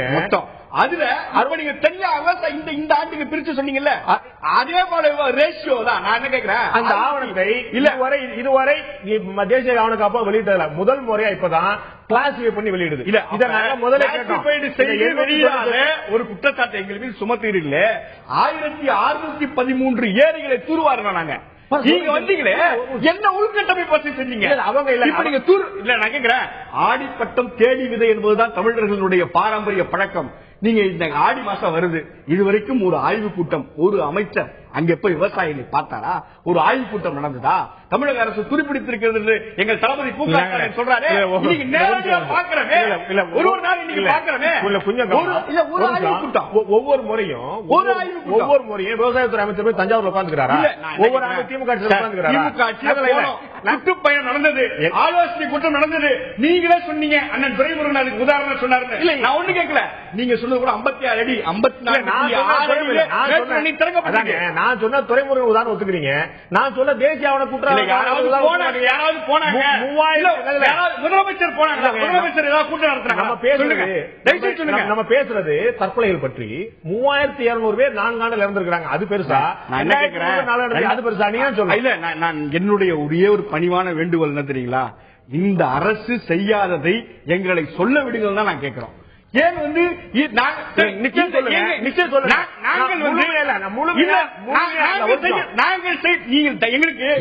தேர்தலிலே மாற்றம் கொடுத்தாங்க தமிழக மக்கள், மாற்றம் கொடுத்தாங்க. மாற்றம் கொடுத்தப்ப என்ன சொன்னாங்க? நான் ஒரு பெரிய வாய்ப்பு கொடுக்குறேன். நான் ஒரு பெரிய வாய்ப்பு, ஒரு சிறிய இடைவெளி எடுக்க வேண்டியிருக்கு. இடைவெளிக்கு அப்புறம் நீங்க அந்த இடைவெளியை ப்ரிப்பேர் பண்ணிக்கங்க. இடைவெளிக்கு பிறகு உங்களுக்கு ஒரு அன்இன்டரப்டட் 5 நிமிஷம் நான் கொடுக்க தயாரா இருக்கிறேன். நீங்க எனக்கு 2 விஷயம் சொல்லணும். இந்த 4 ஆண்டு ஆட்சியில செய்யாதது, அதனால 2122 இறந்தது. கடந்த திமுக ஆட்சியில திமுக செய்யாது, அதனால 3222 சேர்த்தது. நான் திரு PR பாண்டியன் அவர்கிட்ட கேட்க விரும்புறேன். இந்த நீங்க முதலே ஆரம்பத்தில் உங்களுடைய முதல் உரையிலே நீங்க சொன்னீங்க, இந்த மாதிரி ஏற்கனவே பல பிரச்சனைகள் இருக்கு, மோடி அரசு நல்ல செய்யணும்னு நினைச்சிட்டு இருந்தாங்க, அது வந்து எதிர்பார்ப்பு பொய்யாக்கிருச்சு, இப்போ வந்து நிலம் கையப்படுத்தக்கூடிய சட்டம் வேற வரப்போகுது அப்படின்னு சொல்லி. சோ இந்த நிலம் கையப்படுத்தக்கூடிய சட்டம் விவசாயிகளுக்கு ஒரு மிகப்பெரிய த்ரெட்டாக, மிகப்பெரிய ஒரு அச்சுறுத்தலாக இருக்கும் நீங்க நினைக்கிறீங்களா? அச்சுறுத்தல் இல்ல, விவசாயியுடைய மொழிய பிடுங்கிறது, இதயத்தை பறிக்கிறது அந்த சட்டம். சாதாரண சட்டம் இல்ல. என் வீட்டு நிலத்தை என்ன கேட்காம அரசாங்கம் டெல்லியில இருந்து ஆர்டர் போட்டு என் நிலத்துக்கு இந்த நிலத்துக்கு இந்த விலைன்னு அவங்களே நிர்ணயிச்சு அந்த நிலத்தை கையகப்படுத்துற போது அது சட்டத்துக்கு புறம்பா இருக்குன்னு நான் நீதிமன்றத்துக்கு கூட போக முடியாதுன்னு சொல்லி ஒரு சட்டத்தை கொண்டு வராங்கன்னா அதை விட இந்த மனிதன் இந்த நாட்டில் வாழ்வதற்கு என்ன உரிமை இருக்கு? இந்த சட்டத்தை விட நீங்க ஒரு விவசாயியா இருக்கீங்க, நிலம் கொண்ட விவசாயியா இருக்கிறீங்க, நீங்க ஒரு கூட்டமைப்புக்கான தலைவரா இருக்கிறீங்க. இந்த சட்டத்தை விட விவசாயிகளுடைய பார்வையில் கடுமையான சட்டம் என்ற ஒரு சட்டம் வேற எங்கேயாவது இருக்குதா? வேற எதுவும் இருக்க முடியாதுங்க. என்னோட வாழ்வாதாரம், என்னோட முகவரி இந்த நிலம் தாங்க. நான் வாழ்ற பூமி, நான் குடியிருக்கிற இடம் என்னோட மனதாங்க. என்ன மனதான் என்னுடைய, நான் எந்த ஏக்கர்ல குடியிருக்கிறேங்கிறத என்ன அடையாளப்படுத்துறேன். எந்த நாட்டுக்கு வேணுமானு போலாம். என்னோட இது உங்களுடைய நினைவுக்கான நான் சொல்ல 2013-14 ரொம்ப சமீபத்தில் இருந்தனால உங்களுக்கு 1997 நீங்க மறந்துட்டீங்கன்னு நினைக்கிறேன். என்னுடைய நினைவு சரியா அந்த 1997 ஒரு சட்டத்தை அந்த அப்போதைய தமிழக அரசு கொண்டு வருகிறது. தொழிற்சாலைகளுக்காக நிலத்தை கையப்படுத்தக்கூடிய சட்டம். அப்போது இழப்பீடு எவ்வளவு, எத்தனை பேருடைய சம்மதம் கேட்க வேண்டும், மறுவாழ்வு இருக்குமா, அரசு வேலை கிடைக்குமா என்றால் அதே 1890களில் இருக்கக்கூடிய சட்டத்தில் என்ன சொல்லப்பட்டிருக்கோ அது மட்டுமே கிடைக்கும், வேறு எதுவுமே கிடையாது என்று 1997 இங்கு ஒரு சட்டம் நிறைவேற்றப்பட்டது. திரு ஜெயராஜ், உங்களுக்கு நினைவு இருக்கும் நினைக்கிறேன். எனக்கு நினைவு இருக்கு, அதுதான் பதில் சொல்ல போறேன் நான். 97 நிறைவேற்றப்பட்ட சட்டம் ஸ்பெஷல் எக்கனாமிக் ஜோன்ஸுக்கு முதலாக தமிழ்நாட்டிலே ஸ்பெஷல் எக்கனாமிக் ஜோன்ல நான் அக்ரிகல்ச்சரல் லேண்ட் மட்டும் தான் இருப்போம். ஸ்பெஷல் எக்கனாமிக் ஜோன் அது வரைக்கும் கிடையாது சார். அதுதான் சார் திமுக சார் முத கொண்டு வரும் சார். அது தொழில்துறைக்கு ஒரு வளர்ச்சிக்காக ஒரு அரசாங்கம் செய்கிற விஷயம் எக்கனாமிக் ஜோன் நீங்க நிலத்தை எடுத்தீங்க, அதுல நாங்க வரவேற்கிறோம். எடுத்த நிலம்லாம் பயன்பாட்டுக்கு வந்துருக்கோம். என்ன சொல்றேன்,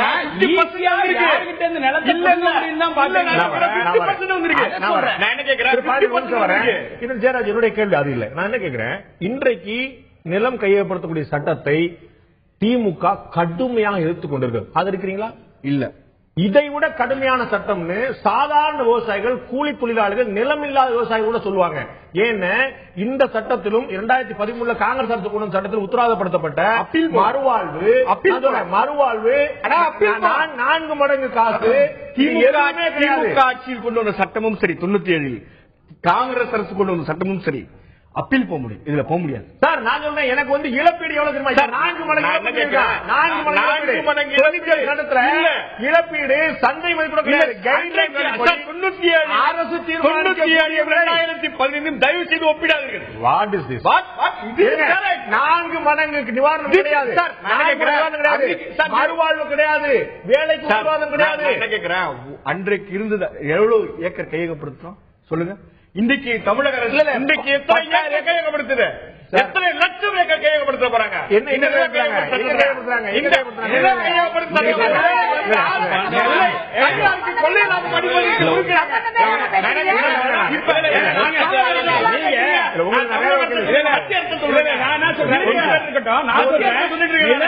கையகப்படுத்துகிற சட்டம் தெளிவு பண்ணிக்கிறேன். மாத்தி மாத்தி பேசி குழப்பிட வேண்டாம். நான் வந்து தெளிவு ஏற்படுத்துறேன். நான் வந்து உங்கள்கிட்ட கேட்கிறேன், இந்த 97 சட்டம் தொழிற்சாலைகளுக்காக கொண்டு வரப்பட்ட, நீங்க சொன்னது போல ஸ்பெஷல் எக்கனாமிக் ஜோனுக்காக கொண்டு வரப்பட்ட, சிப்காட் வந்து கடுமையா இயங்கி செல்லாம் பண்ணுச்சு. நான் கேட்கறது தொழிற்சாலை தான். இப்பயும் மத்திய அரசு வந்து 4 நலத்துக்கு தான் சொல்லிட்டு இருக்கு. நாங்க ஆஸ்பத்திரிக்கு, ராணுவத்துக்கு 1008 சட்டம் சொல்லிட்டு இருக்கு. அதிமுக அப்புறம் எதிர்த்தது பாதிச்சது மாத்தி மாத்தி ஓட்டிட்டு வச்சுங்க. நான் கேட்கறது இதே போன்ற நீங்க நல்ல விஷயத்துக்காக நீங்க வந்து உங்க சொந்த வீட்டுக்காக எடுக்கல. நான் வந்து நல்ல விஷயம் தான், தொழில் வளர்ச்சி தேவை, நான் 100% உத்தரவாதப்படுத்தி சொல்றேன். ஆனால் நிலம் இழந்த விவசாயிக்கு என்ன இருந்தது? இல்ல மறுவாழ்வு இருந்ததா? நான் கேட்பது பணி உத்தரவாதம் இருந்ததா? நீங்கள் கேட்பது 100% நியாயமான கேள்வி. நான் அந்த கேள்வியை நியாயமற்ற கேள்வி என்று மறுக்கவே இல்லை. நாங்கள் கேட்பது 2015 பாரதிய ஜனதா அரசாங்கம் உருவாக்கிய நில கையகப்படுத்தும் சட்டத்தை, நில அபகரிப்பு சட்டத்தை 97 ஒரு அரசு போட்டதை, ஒரு மாநில அரசு போட்டதை வைத்து எப்படி ஒப்பிடுகிறீர்கள்? 100%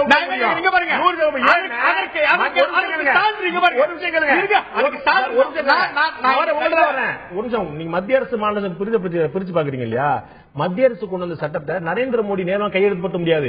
இங்க இருக்கக்கூடிய விழுப்புரம் மாவட்ட கலெக்டர் தான் பண்ண முடியும். இல்ல, இந்த கலெக்டர் தான் மத்திய அரசு ஏஜெண்டா இருந்து செயல்பட போறார். அதுக்கு என்ன தெரியுமா வித்தியாசம் நான் சொல்றேன். நீங்கள் சொல்லுவது திமுக ஆட்சியிலே 2009-2010 மொத்த தொழில் உற்பத்தி 29.18%. அன்றைக்கு உருவாக்கிய கட்டமைப்பு தான் நீங்க செஞ்ச கட்டமைப்பு. அவங்க திரும்பவும் சொல்றேன், நீங்கள் சொன்னால் அப்பீல் போகக்கூடிய ஸ்டேட்டஸ் இருந்ததா இல்லையா? அப்பீல் வந்து இந்த சட்டத்திலே போக முடியும்.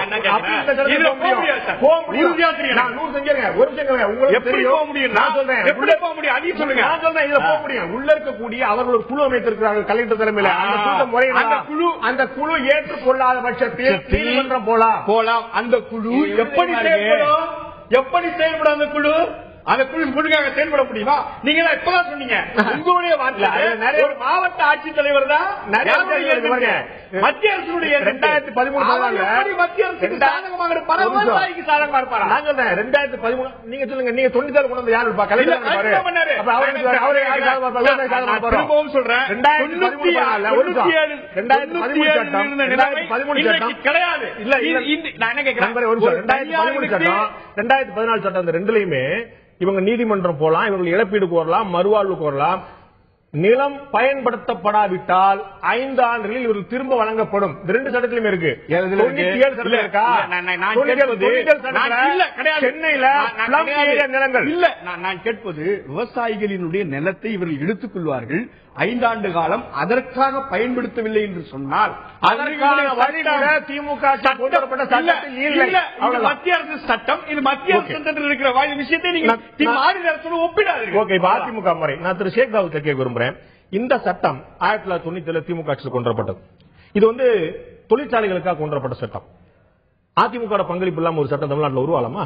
அதிமுக என்ன செய்து 2010 உங்களுக்கு தெரிஞ்ச விஷயம் தான். நான் உங்களுக்கே கதை சொல்ற மாதிரி சொல்றேன். 2010 நெடுஞ்சாலைகளையும் கூடுதலா சேர்க்குது. தொழிற்சாலைகளுக்காக எடுக்கப்படக்கூடிய நிலங்கள் மட்டுமல்ல, நெடுஞ்சாலைகளுக்காக எடுக்கப்படக்கூடிய நிலங்களுக்கும் வேலை கிடையாது, உத்தரவாதம் கிடையாது, கூடுதல் நிதி கிடையாது, நீதிமன்றம் போக முடியாது, எல்லாத்தையும் கொண்டு வருது. அப்ப அதிமுக ஏற்கனவே திமுக பயன்படுத்திய சட்டத்தை மேலும் அதிகரிக்கிறது. இதுதான் நீங்க இன்னைக்கு நிலம் கையப்படுத்தும் சட்டத்தை இன்னைக்கு தமிழக அரசு எதிர்க்கிறதுக்கான காரணமா? இதை விட ரொம்ப மோசமான ரொம்ப கடுமையான சட்டம் 97 கொண்டுவரப்பட்ட சட்டம் சொல்லி விவசாயிகள் சொல்றாங்க. அதாவது நீங்க அதுல வந்து பிரிச்சு பார்க்கணும். விவசாயிகள் சொல்ல இல்ல, அதை வந்து பிரிச்சு பார்க்கணும். சொல்றாரு பக்கத்துல பாண்டியன் இருக்காரு, கேட்டுங்களே. சட்டமா இதுல இருந்த ஒரு அம்சம், யாரு தப்பு பண்ணாலும் நீதிமன்றம் போலாங்கிற ஒரு வழி எங்களை பாதுகாக்கும். எந்த சட்டத்தை கொண்டு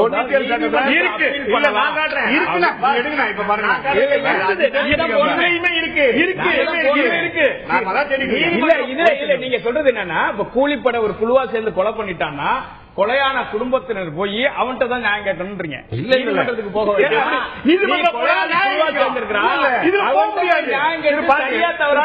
சொல்றது எந்த வகையில பொருத்தம்? திமுக ஆட்சியில கொண்டுவரப்பட்ட 1997 சட்டத்துல நிலத்தை வந்து எடுத்தாங்கன்னா நீங்க மாப்பிள்ள அப்படி யார்ட்ட போனீங்க? ஐநா போவீங்களா? இதே அரசு தானங்க போகணும்.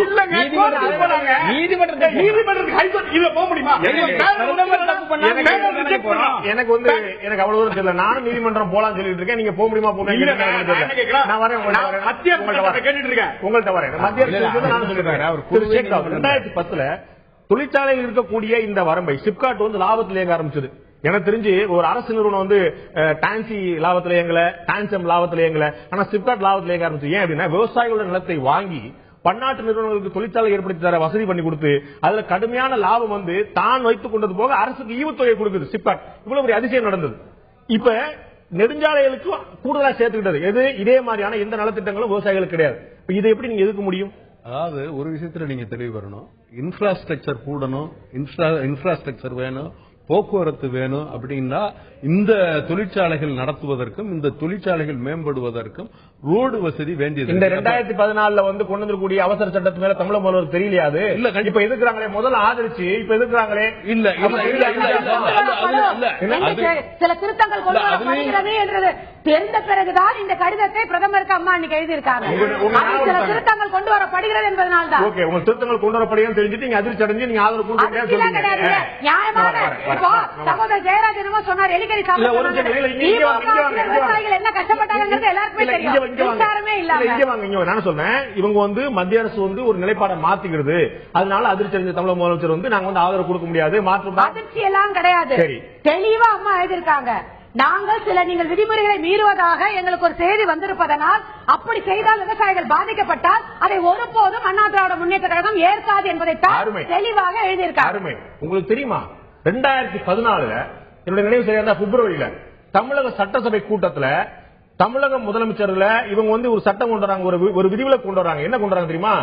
2013 என்டிஏ அரசு யூபி அரசு கொண்டு வந்த புதிய சட்டத்தில் உள்ள விஷயங்கள் எதுவுமே இந்த 1997 சட்டத்தை கட்டுப்படுத்தாது கொண்டு வராங்க. 2013 சட்டத்துல 80% பேர் கேட்கணும், 70% பேர் கேட்கணும், ஏற்படுத்தணும் இருக்கு பாத்தீங்களா? அதெல்லாம் எங்களை கட்டுப்படுத்தாது. நாங்கள் தொடர்ந்து 1997 சட்டப்படியே நிலத்தை கையப்படுத்துவோம் விதிவிலக்க தமிழக அரசு 2014 கொண்டு வருது. அப்படி எப்படி கொண்டு வந்திருக்காங்க?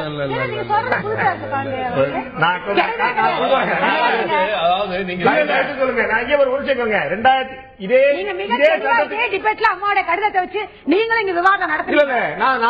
சாராம்சமே அதுல இல்ல. இல்ல, அம்மாவோட கடிதம் சொல்ல, அம்மாவோட கடிதம் வந்து நீங்க இன்னைக்கு சொல்லிருக்கீங்க. நான் சொல்றது அம்மாவுடைய ஆட்சியில, அம்மாவுடைய ஆட்சியில 2014 நடந்த விஷயம். நீங்க சொல்றது இன்னைக்கு முன்னாடி கடிதம் ஆதரவு 2014 நானும் சொல்றேன். அப்படி ஒரு நிலைமையா அப்படி ஒரு சட்டத்தையும் அரசு கொண்டு வரவே இல்லை. கொண்டு வந்து பாராளுமன்றத்தில் சட்டம் உங்களுடைய பாராளுமன்ற குழு தலைவராக திரு தம்பிதுரை அவர்கள் 1997 நிலம் கையப்பட்ட சட்டத்துக்கு எந்த குந்தகமும் வந்துவிடக் கூடாதுன்னு பார்லிமெண்ட்ல பேசுறாரு திரு தம்பிதுரை அவர்கள். காங்கிரஸ் கொண்டு வந்த சட்டத்தையா திமுக கொண்டு வந்த சட்டத்தை நீங்க கொடுக்கிற மாநில அரசு, நீங்க மாநில அரசு கொடுக்கிற பரிந்துரை அவர் ஒருபோதும் ஏற்றுக்கொண்டு பேசியிருப்பார் என்று நீங்க எப்படி சொல்றீங்க? நான் சொல்றேன் ஆதாரத்தை கண்ணால பார்த்து சொல்லிட்டு இருக்கேன். 97 சட்டத்துக்கு ஒரு விஷயம் கேட்டுங்க. 97 நீங்க கொண்ட சட்டத்துக்கு வேற யாரை விட அதிமுக தான் அதிகமான உதவி பண்ணிருக்கு, அதிகமான ஆதரவு கொடுத்திருக்கு. இந்த வருடம் 2014 போன வருஷம் இன்ஃப்ராஸ்ட்ரக்சர் டெவலப்மெண்ட்டுக்காக ஒரு அரசு மாற்றத்தை ஏற்படுத்துகிறது. அவங்க குற்றம் சாட்டவே முடியாது. நாங்க சொல்ற அந்த ஜியோவை ஏத்துக்கிட்டு அவங்களே ஆதரிக்கிறாங்க.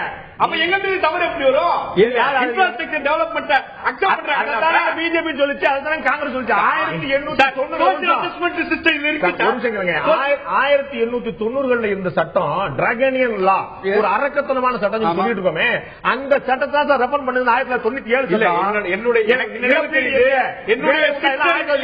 எனக்கு நினைவு தெரிஞ்சு என்னுடைய சிற்றறிவு கெட்டிய வரைக்கும் நான் சொல்றேன், சோசியல் அசஸ்மெண்ட் ஆக்ட் இருக்கு பாத்தீங்களா, அந்த அதை போல ஒரு பிரிவை இந்த அரசு தான் உருவாக்கி இருக்கிறதா ரத்து செய்து. நீங்க வேற எந்த அரசு கொண்டு வந்து, காங்கிரஸ் அரசு கொண்டு வந்ததுல இருக்கு இந்த பிரிவு. நீங்க சமூக தாக்க மதிப்பீடு இருக்கு, இதுல கிடையாது.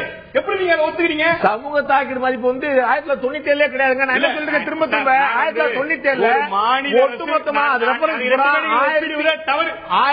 எப்படிங்க நீங்க கொண்டு வந்தா கட்டமைப்பு அபகரிப்பு. அடிப்படையாவே என்னோட கருத்தை மாறுபட்டிருக்கு. இவங்க சிப்காட் போன்ற தொழிற்சாலை உருவாக்கி, எத்தனை சிப்காட் தொழிற்சாலைகள் இன்னைக்கு இயங்கிட்டு இருக்கு? எவ்வளவு நீங்க துவக்குனீங்க? எவ்வளவு இடத்துல நீங்க உருவாக்கி இருக்கீங்க? எவ்வளவு இடத்துல கிடையாதுங்க. நீங்களும் அதிமுகவோ திமுகவோ அடிப்படை மாற்றம் கொண்டு ஆட்சி விட்டு போயிடல.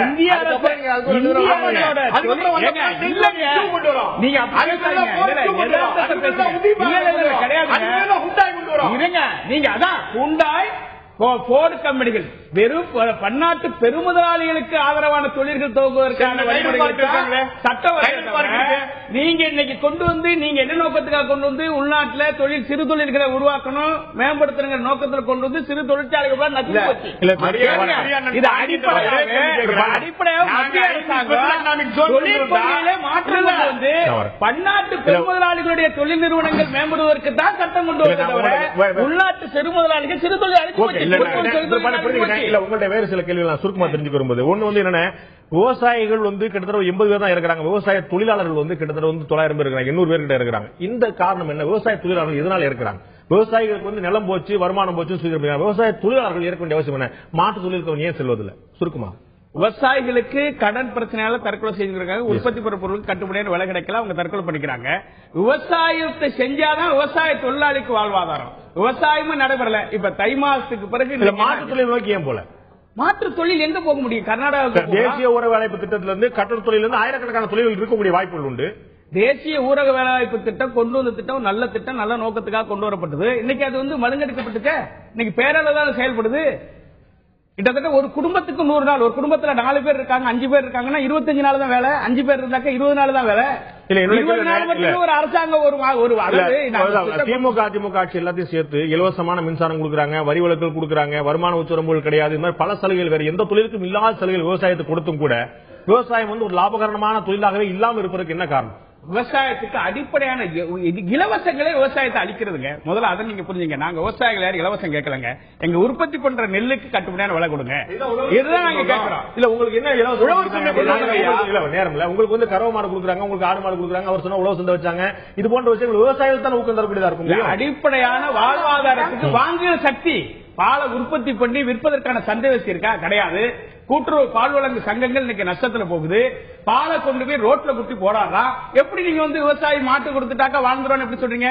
ஒரு விவசாயிக்கு அடிப்படையா அவனுக்கு நிலம் வேணுங்க, நிலத்துக்கு உரித்தான அடிப்படை கட்டமைப்பு பேசுங்க, அவன் உற்பத்தி செய்யறதுக்கு தேவையான தொழில்நுட்பம் கொடுக்கணுங்க, அவங்க உற்பத்தி செய்யற பொருளை விற்கிறதுக்கு சந்தை உருவாக்கணுங்க, அவங்க உற்பத்தி பண்ற பொருளுக்கு உற்பத்தி செலவு கணக்கிட்டு விலை நிர்ணயம் பண்ணுங்க. இது எதுவுமே இல்லாம நான் ஆடு தர்றேன், மாடு தரேன், நான் வந்து இலவசம் தர்றேன்னு சொன்னா இந்த மக்கள் அழிக்கிறதுங்க. இலவசத்துக்கு எதிரானவர்கள் விவசாயிகள் உண்மையா நீங்க. ஆனா வேற வழி இல்ல. ஒரு காயப்பட்டு போச்சுன்னா காயத்துக்கு மருந்து போடுங்க நிலையில ஏத்துக்கிறானே தவிர ஒடிஞ்ச கால நடக்கிற அளவுக்கு பண்ணணும்னு எந்த திட்டமும் கிடையாது. ஓகே, செய்ய வேண்டிய வேலைகள் ஏராளமாக இருக்கு. அதுக்கு கவனம் இல்லாமல் மத்திய அரசு மாநில அரசும் செய்யக்கூடாது, செய்ய தேவையில்லாத அவசியம் இல்லாத விஷயங்களை தலையிட்டுக் கொண்டிருக்காங்க என்ற ஒரு பார்வை இருக்கு. நிச்சயமாக விவசாயிகளுடைய தற்கொலை, விவசாயிகள் மட்டுமல்ல விவசாய கூலித்தொழில் தற்கொலை ஏற்றுக்கொள்ள முடியாத விஷயமா இருக்கு. மிகப்பெரிய கவலையை தரக்கூடிய விஷயமா இருக்கிறது. விவசாயிகள் தற்கொலை செய்து கொள்வார்கள், அவர்கள் விவசாயத்தை விட்டு வெளியேறுவார்களானால் அதுவும் தற்கொலைக்கு சமமான விஷயம் தான். விவசாயத்தை விட்டு விவசாயி வெளியேறுவதும் விவசாயிகள் தற்கொலை செய்வதும் ரெண்டுமே சமமான ஒரு பிரச்சனைகள் தான்.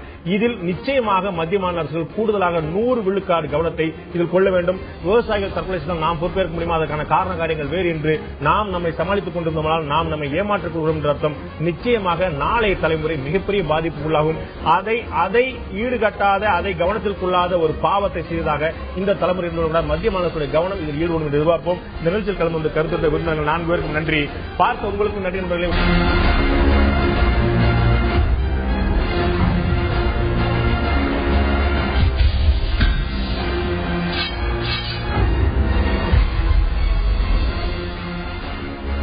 ஆயுதெழுத்து நீட்சிக்கு உங்கள் அனைவரும் அன்போடு வரவேற்கின்றவர்களே. நடிகர் தனுஷுக்கு முன்னாள் மத்திய அமைச்சரும் பாமகவுடைய முதல் வேட்பாளரான திரு அன்புமணி ராமதாஸ் ஒரு கடிதம் எழுதியிருக்கிறார்.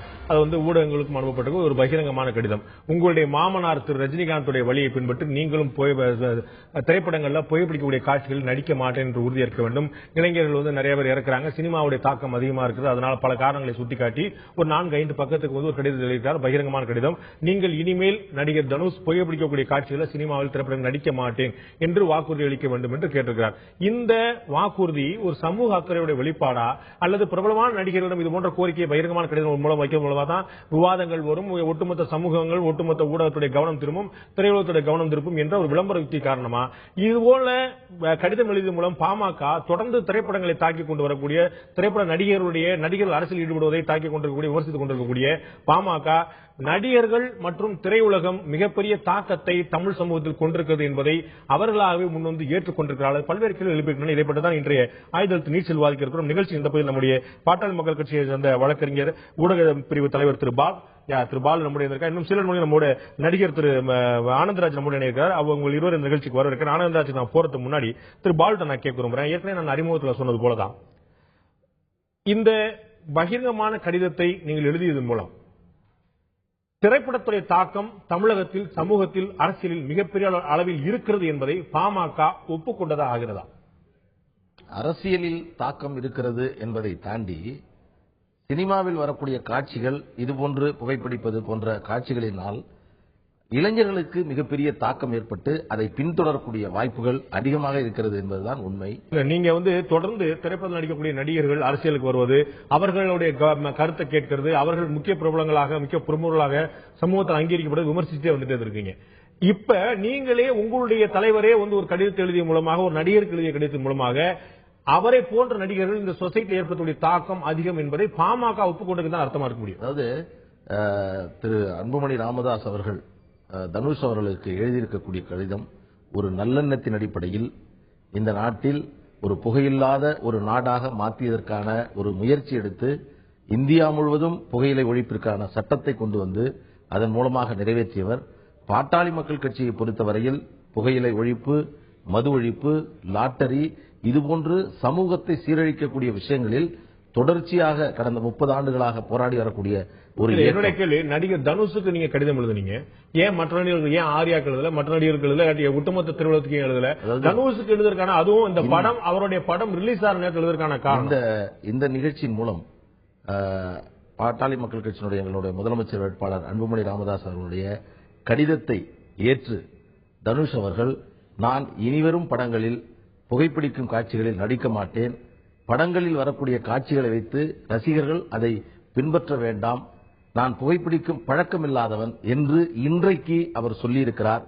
இந்த நிகழ்ச்சியில் அப்படி வந்து ஒரு ஊடகத்துல வந்திருக்கு, அது வந்து யாரும் உறுதிப்படுத்தல, நான் செக் பண்ணாத, அது யாரும் இன்னும் உறுதிப்படுத்தல, அப்படி அதிகாரப்பூர்வமா தகவல் வந்து யாரும் சொல்லல. ஒரு ஊடகத்துல மட்டும் வந்திருக்கு, ஒரு வாரம் இருமுறை ஏட்ல வந்திருக்கு, அதை நானும் கவனிச்சேன்.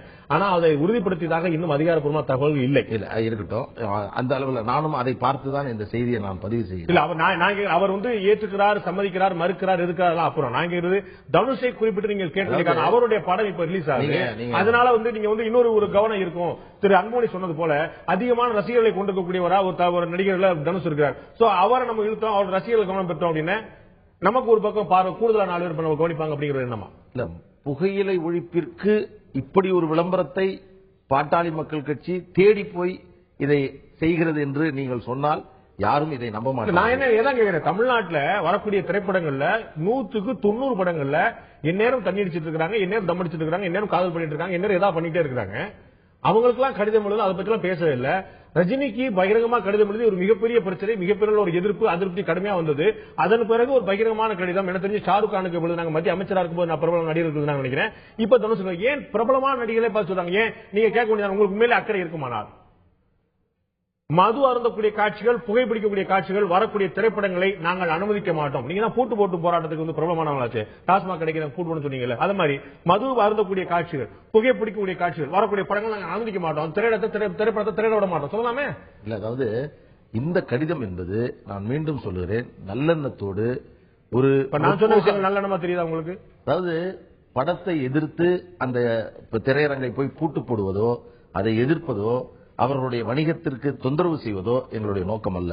எங்களுடைய நோக்கம் அவருக்கு ஒரு அறிவுறுத்தலை நாங்கள் நட்பு ரீதியாக செய்கிறோம். இன்னொன்று தனுஷ், அதான் தனுஷ் ஏன் தயவு செய்து அவருடைய படம் நாடி வெளிவருது, நிறைய பேசிட்டீங்க. தமிழ்நாட்டில் சினிமாவில் அந்த புகைப்பிடிக்கும், சிகரெட் பிடிக்கும் அந்த பழக்கத்தை, அந்த ஸ்டைலை மிகப்பெரிய அளவில் பயன்படுத்தியவர் யார் என்று சொன்னால் சூப்பர் ஸ்டார் ரஜினிகாந்த் அவர்கள் தான். அவர்தான் இந்த புகைப்பிடிக்கக்கூடிய அந்த காட்சிகளை மிக லாவண்யமாக செய்து பல்வேறுபட்ட மக்களினுடைய ஒரு பாராட்டை பெற்றவர். அப்படிப்பட்டவர் அன்புமணி ராமதாஸ் அவர்களுடைய கோரிக்கையை ஏற்றுதான் அவரே கைவிட்டார். அவரை தாண்டி தமிழ்நாட்டில் புகைப்பிடிக்கும் காட்சியை நான் நியாயப்படுத்தக்கூடிய வகையில் சொல்லக்கூடிய நடிகர்கள் யாருமே இருக்க முடியாது. ஆனால் அவரே அதை ஏற்றுக்கொண்டிருக்கிறார் என்று சொன்னால் இதனுடைய நியாயத்தை, அவர் சொல்வதனுடைய நன்மையை, இதனுடைய சமூக அக்கறையை புரிந்து கொண்டிருக்கிறார். அதை தாண்டி நீங்க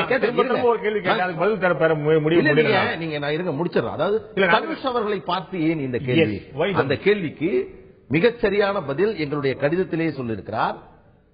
மாமனார் அவர்கள் எங்களுடைய கோரிக்கையை ஏற்று அவர் கைவிட்டிருக்கிறார். அவருடைய மருமனாக இருக்கக்கூடிய நீங்கள் மாமனார் அவர்களுடைய புகழ் மீது எவ்வளவு உங்களுக்கு அக்கறை இருக்கிறதோ, அதை காப்பாற்ற வேண்டிய பொறுப்பு இருக்கிறதோ, அதே போன்று அவருடைய பின்வழியில், அவருடைய வழியில் நீங்களும் இதை கைவிட வேண்டும் என்று சொல்லி இருக்கக்கூடிய அடிப்படையில் பார்த்தால் மிகச் சிறந்த ஒரு கடிதம். கடைசியாக தொடர்ந்து நம்ம விவாதிப்போம். நான் திரு ஆனந்தராஜ் நம்மோடு இணைந்திருக்கிறார். நடிகர் ஆனந்தராஜ், உங்களை நிகழ்ச்சிக்கு வரவேற்கிறேன். நான் உங்கள்கிட்ட வைக்க விரும்புகிற கேள்வி, திரு பாலுவல் குறிப்பிட்டது போல நடிகர் ரஜினிகாந்த் ஒரு சூப்பர் ஸ்டார். அவர் சிகரெட் பிடிக்கக்கூடிய ஸ்டைல், அதை அவர் தூக்கி எறிந்து வாயில் வைக்கக்கூடிய ஸ்டைல் வந்து அவ்வளவு ஒரு ஸ்டைலாக இளைஞர்கள் மத்தியில் கடுமையான முயற்சியும் பயிற்சி மேற்கொள்ளப்பட்ட ஒரு விஷயம். அவர் வந்து என்னுடைய படங்கள்ல புகைப்பிடிக்கும் காட்சியில நான் வரமாட்டேன்னு சொல்லி சொல்லிட்டார். அதே போல தனுஷுக்கு வைக்கப்பட்ட அந்த கோரிக்கையும் நியாயமானது, தனுஷும் அப்படித்தான் செய்யணும் அப்படின்னு பாமக விரும்புகிறது. நடிகர்கள் என்ன விரும்புகிறார்கள்? முதல் வணக்கம். அந்த கடிதத்தை நான் தெளிவாக படித்தேன். இன்றைக்கு தினத்தந்தி பத்திரிகையிலும் படித்தேன். அந்த கடிதத்துடைய நகலையும் வாங்கி படித்தேன். நல்ல அறிவுரை தான். எந்த விதத்தில் பார்த்தாலும் புகைப்பிடிப்பது என்பது உடலுக்கு கேடு என்பதிலே மாற்று கருத்து கிடையாது. புகை நிச்சயமாக உயிருக்கு பகை என்பதிலே எந்த மாற்று கருத்தும் கிடையாது. இதை இன்றைக்கு இவர்கள் சொல்லுகிறார்கள். ஆனால் புரட்சி தலைவர் அவர்கள் தன்னுடைய திரைப்படத்திலே மிக சக்தி வாய்ந்த ஒரு கதாநாயகனாக, தன்னை விட ஒரு சிறந்த கதாநாயகன் இன்று வரை இந்த இந்தியாவிலே இல்லை என்கிற அளவுக்கு சக்தி வாய்ந்த ஒரு புகழ்பெற்ற ஒரு கதாநாயகனாக இருந்து ஒரு கட்சி, மிகப்பெரிய கட்சியை தொடங்கி தொண்டர்களை கொண்ட படையாக இருக்கிற அந்த தலைவர் எந்த படத்திலும் புகைப்பிடித்தது கிடையாது, எந்த படத்திலும் ஒரு புகையிலை போட்டது கிடையாது, குடித்தது கிடையாது, குடிக்கிற காட்சி கூட தன்னுடைய படத்தில் இடம்பெறக்கூடாது என்று இருந்த அந்த நிலை, அந்த நேரத்திலே கூட மக்கள் எப்படி இருந்தார்கள் என்பதை பாமக விளக்க வேண்டும். என்னுடைய பணிவான வேண்டுகோள், நல்ல அறிவுரை தான், ஏற்றுக்கொள்கிறோம், நன்றி. இருந்தாலும் இதுபோன்ற எளிய அரசியலை அடிக்கடி செய்து மக்களுடைய கவனத்தை திசை திருப்புவதும், ஒரு கட்டமாவது தன்னுடைய பெயர் வர வேண்டும் என்ற காரணத்திற்காக இது போன்ற விஷயங்களை பாமக தொடர்ந்து செய்து வருகிறது மக்களுக்கு தெரியும். இல்ல என்னோட கேள்வி முதல்ல குறிப்பிட்ட போல நடிகர் ரஜினிகாந்த் அவர்கள் இந்த டாக்டர் அன்புமணியோட வேண்டுகோளுக்கு பிறகு இது ஒரு நீண்ட நெறிய ஒரு விவாதங்களுக்கு பிறகு சர்ச்சைக்கு பிறகு அதை கைவிட்டார். அவர் சொன்னார் நீங்களே குறிப்பிட்டது போல எம்ஜிஆர் அவர்கள் எந்த காட்சியிலுமே மிக அரிதான வாய்ப்பு என்னோட நினைவு தெரிஞ்சு இல்ல ஏதோ 1-2 படங்கள்ல வில்லன் போல தோற்றமளிக்கக்கூடிய காட்சியில் அவர் வீம்புக்கு அந்த படத்திலே நடிப்பது போல வரக்கூடிய காட்சியில் 1-2 காட்சியில் மட்டும் செய்தது போல நினைவு நீங்கள் குறிப்பிட்டது போல அவருக்குத்தானே மக்கள் திலகம் என்ற ஒரு பெரிய புரட்சி தலைவர் பேர் எடுத்தது எல்லாமே கிடைச்சது இல்லையா? அப்ப இது ஒண்ணு கிடைக்கிறது ஒரு நல்ல விஷயம் தானே. ரஜினிகாந்த் விட்டா நல்லது தானே. எப்படி இல்ல சமுதாயம் எப்படி இருக்குது என்பதை இவர்கள் முடிவு செய்யக்கூடாது. நான் கேட்பதெல்லாம் ஒன்றுதான். இன்றைக்கு தனக்கு ஒரு சுய விளம்பரம் என்ற காரணத்திற்காக இன்னைக்கு டூம் சமுதாயம் எப்படி இருக்க வேண்டும் என்பதை யார் தீர்மானிக்க வேண்டும்? திரு ஆனந்தராஜ் யார் தீர்மானிக்கணும்? அன்புமணி தீர்மானிக்க கூடாது. ஆனந்தராஜ் தீர்மானிப்பாரா? அவர் தீர்மானிக்க கூடாது. ஆனந்தராஜ் தீர்மானிப்பாரா? இல்ல நிச்சயமாக கிடையாது. ஒரு படத்துடைய திடம் இது படம் என்பது ஒரு படம் ஒரு வியாபார உத்தியை கொண்ட ஒரு திரைப்படம். அந்த படத்துடைய இயக்குனர் தன்னுடைய ஒரு கதையை நீங்களே குறிப்பிட்டது போல எம்ஜிஆருடைய படங்கள் மது புகை இல்லாமலே அறுதி பெரும்பான்மையான மிகப்பெரிய வெற்றிகளை பெற்றிருக்கின்றன. நடிகர் ரஜினிகாந்த் சூப்பர் ஸ்டார் ரஜினிகாந்த் அவர்கள் காட்ட மாட்டேன் என்று சொன்ன பிறகு இன்னைக்கும் வெற்றி படங்களுக்கு அபரிமிதமான வியாபாரத்துக்கு குறைவில்லை.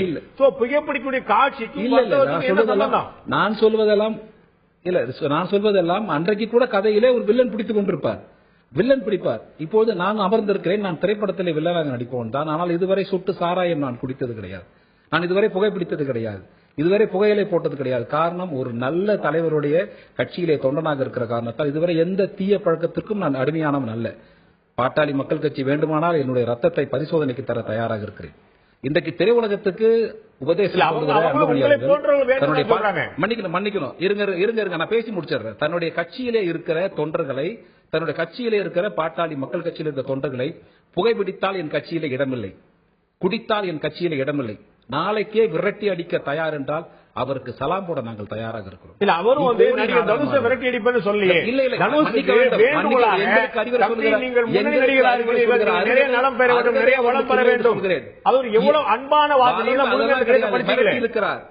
மிரட்டி இருக்கிறார். தந்தியிலே நான் படித்தேன் மிரட்டி இருக்கிறார். அது ஏதோ வேண்டுமென்றே வைத்த காட்சி போல தோன்றவில்லை.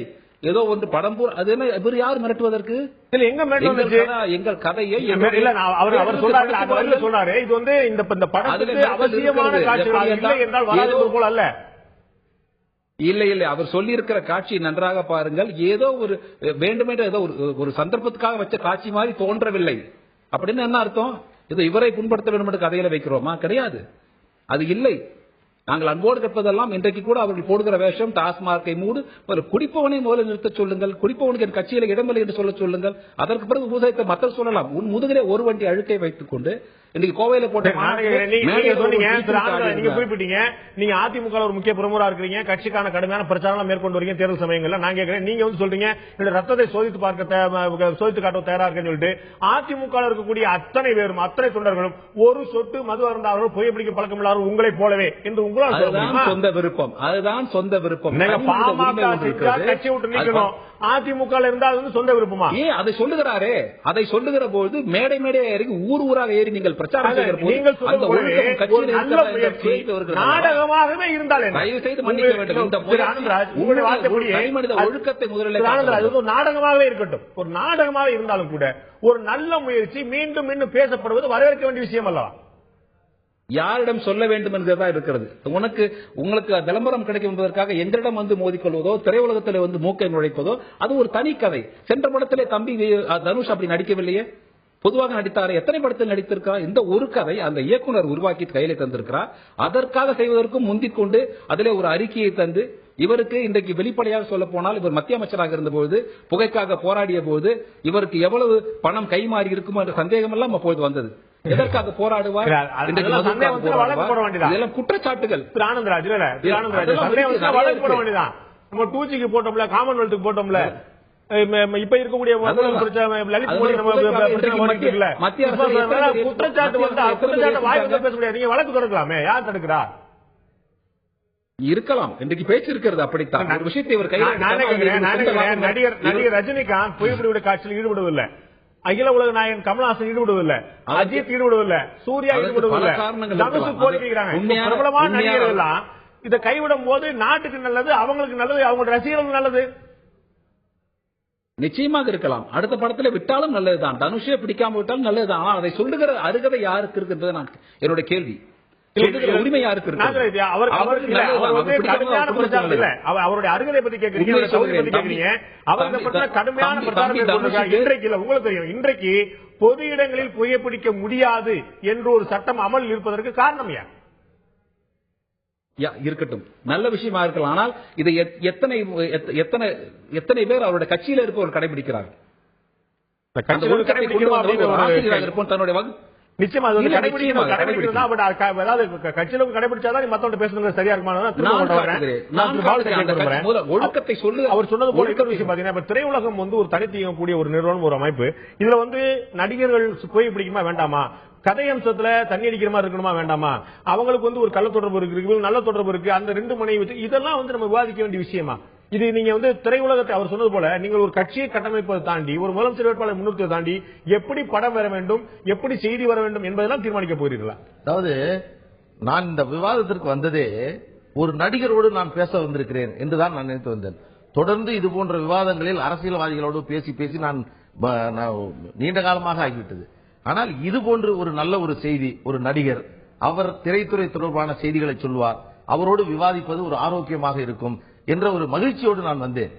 அனந்தராஜ் அவர்கள் முதலில் இது போன்ற கடிதம் எழுதியது வரவேற்கத்தக்கது, ஏற்றுக்கொள்ளக்கூடியது என்று சொன்ன ஒரு செய்திக்கும், நான் இதுவரையில் புகைப்பிடித்ததில்லை, மது அருந்ததில்லை, நான் ஒரு வில்லனாக நடிக்கக்கூடியவன் என்று அவர் சொன்னதற்கும் பாட்டாளி மக்கள் கட்சி மிகுந்த நன்றியை தெரிவித்துக் கொள்கிறது.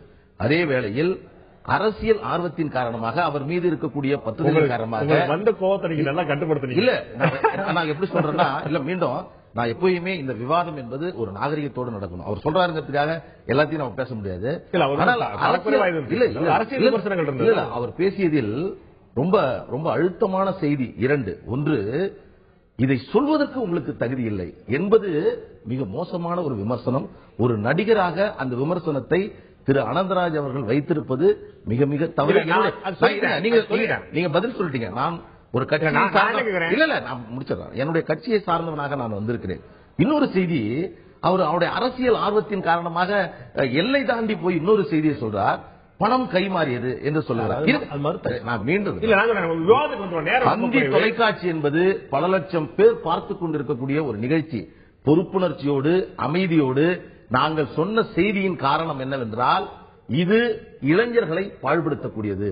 எளிதில் அதை நேசிக்கக்கூடிய வகையில் திரைத்துறை இருக்கிறது, நடிகர்கள் இருக்கிறார்கள், பல லட்சம் ரசிகர்களை கொண்டிருக்கக்கூடிய புகழ்பெற்ற நடிகர்கள். சூர்யா நிறுத்தியிருக்கிறார், விக்ரம் நிறுத்தியிருக்கிறார், கமலஹாசன் நிறுத்தியிருக்கிறார், விஜய் நிறுத்தியிருக்கிறார். இவர்கள் எல்லாம் எப்படி நிறுத்துகிறார் என்று சொன்னால், ஒவ்வொரு காலகட்டங்களில் விஜயை நிறுத்துகின்ற பொழுது அதற்கும் கடிதம் எழுதினார் அன்புமணி ராமதாஸ். அப்பொழுது பிரதானப்படுத்தப்பட்டது. அவர் சொல்லுகிறார், ஒரு எந்த அளவிற்கு புகையிலைக்காக இருக்கக்கூடிய மாஃபியா என்பது, அந்த மாஃபியா என்பது மிகப்பெரியது.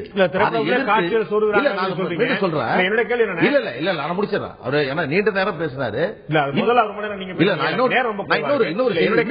முக்கியமான செய்தி அவர் சொல்றதுல இது வந்து திணிக்கப்பட்டிருக்கிறது என்று அவர் சொல்லுகிறார். நாங்க சொல்றோம், புகையிலை தொடர்பான விளம்பரங்களை வெளியிடுவதற்கு தடை இருக்கக்கூடிய காரணத்தினால் புகையிலை நிறுவனங்கள் தங்களுடைய அந்த விளம்பரத்தை சினிமாவின் மூலமாக, நடிகர்கள் மூலமாக அதை காட்டுவதற்கான முயற்சி செய்கிறது. அதற்கு நீங்கள் ஆளாகிவிடக் கூடாது. எந்த விதத்திலும் அரசியல் ரீதியாக திரு அனந்தராஜ் அவர்கள் சொன்ன செய்தியை, நான் ஒரு அரசியல் இயக்கத்தின் சார்பில் வந்திருக்கிறேன் என்று சொன்னால் உங்களை எந்த விதத்திலும் சமாளிப்பதற்கு, பதில் சொல்வதற்கு, பதிலடி வழங்குவதற்கு நான் தயாராக இருக்கிறேன். ஆனால் இந்த விஷயத்தை பொறுத்தவரை ஒரு நடிகராக அடுத்த விஷயம் நேரம் நான் சொல்லிட்டேன். அதனால சொல்றேன், நான் ஒய் தனுஷ் கேட்டேன், ஏன் தனுஷ் தேர்ந்தெடுத்தீங்க கேட்டேன். அதுக்கான பதில் உங்க கடிதத்திலே இருக்குதான் எனக்கு சந்தேகம் வந்துச்சு. உங்களுடைய மாமனாரை போலவே நீங்கள் முன்னிறுத்தி தந்தைக்கு இணையானு சொல்லிட்டு நீங்க ரஜினிகாந்த் உள்ள இழுக்கிறீங்க. அங்கதான் அவரை போன்றவருக்கு என்ன போன்ற சந்தேகம் வருது. நான் கேட்கிறேன், டாக்டர் அன்புமணி ராமதாசுடைய மாமனார் காங்கிரஸ் கட்சியுடைய மாநில தலைவராக இருந்தவர். அப்ப டாக்டர் அன்புமணி காங்கிரஸ் கட்சிக்காக பாடுபடுவாரா? என்ன இது ரொம்ப ரொம்ப குழந்தைத்தனமான நீங்க சொல்லுங்க. இல்ல இல்ல நீங்க சொல்லுங்க. நான் மிகப்பெரிய ஒரு ஒரு ஒரு அற்புதமான ஒரு வழிநடத்தக்கூடிய உங்கள்ட்ட இருந்து இதை எதிர்பார்க்கலாம். சொல்லுங்க. நீங்க சொல்லுங்க. ஒழுக்கம் என்பது வேறு, ஒரு தொழில் அவருடைய கொள்கை என்பது வேறு. ஒழுக்கம் என்பது இருங்க நான் முடிச்சிடறேன். என்னுடைய தந்தை விவசாயி, என்னுடைய மாமனார் தொழில் செய்கிறார். அதற்காக நான் என்னுடைய தந்தையுடைய தொழிலையும் என்னுடைய மாமனாருடைய தொழிலையும் செய்ய வேண்டும் என்பது அல்ல. ஆனால் நான் வழக்கறிஞராக வந்திருக்க முடியாது. அரசியல் இல்ல நான் சொல்றேன் ஐயா, நான் சொல்றேன் மீண்டும் சொல்றேன். ரஜினி தனுஷ் வந்து மாமனாருடைய பாலிசியை கடைபிடிக்கணும். நான் கேட்கிறேன், அன்புமணி தன்னுடைய மாமனார் பாலிசி கடைபிடிக்கிறாரா? இது என்ன அரசியல்? இந்த மாமனாரை இழுக்க வேண்டிய காரணம் என்ன? இதுதான் நிச்சயமா இருக்குது. ஒரே ஒரு புள்ளி, மிக தெளிவான புள்ளி என்னவென்றால், அவர் புகைப்பிடிப்பதில் புகழ் பெற்றவர். அவரை நாங்கள் சுட்டிக்காட்டினோம், ஏற்றுக்கொண்டார். அதில் மனமாற்றம் அடைந்திருக்கிறது. அதை நீங்கள் பின்பற்றினால் உங்களுடைய மாமனாருக்கும் புகழ் சேர்க்கும், உங்களுக்கும் அந்த வழியில் புகழ் சேர்க்கும் என்று சொல்லுகிறோம். திரு கிருஷ்ணசாமி அவர்களை பற்றி, அவர் அரசியலில் தூய்மையாக இருக்கிறார், கடினமாக உழைக்கிறார், நீண்ட கால அரசியலில் ஒரு நாகரிகத்தை பின்பற்றுகிறார். அந்த நாகரிகத்தை அவருடைய மருமனாக இருக்கக்கூடியவர் பின்பற்ற வேண்டும் என்று சொல்வதுதான் அது ஒரு விமர்சனமாக இருக்கும். அதை தாண்டி நீ இந்த இடத்தில் வாழ்கிறாய், அதே இடத்தில் போய் நீ வாழ், அதே தொழிலை நீ செய், அதே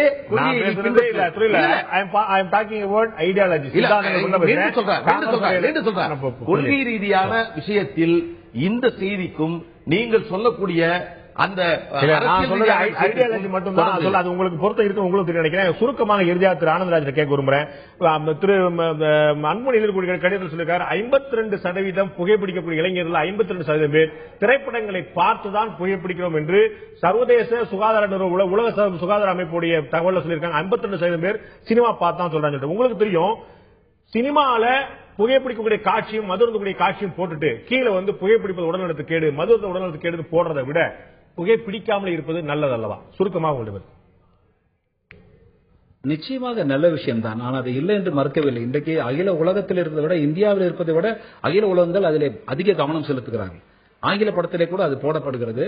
நான் கேட்பதெல்லாம் அது தவறு என்பதில் எந்த மாற்று கருத்தும் என்னுடைய விவாதத்திலே கிடையாது. நான் சொல்வதெல்லாம் இது போன்ற எத்தனையோ அரசியல் கட்சிகள் இருக்கிறது தமிழகத்திலே. இவருக்கு இப்படி ஒரு ஒரு முன்னுரிமை அவராக சென்று கையில எடுத்துக் கொள்வதுதான் எங்கள் திரையுலகத்திற்கான மிகப்பெரிய வருத்தம்.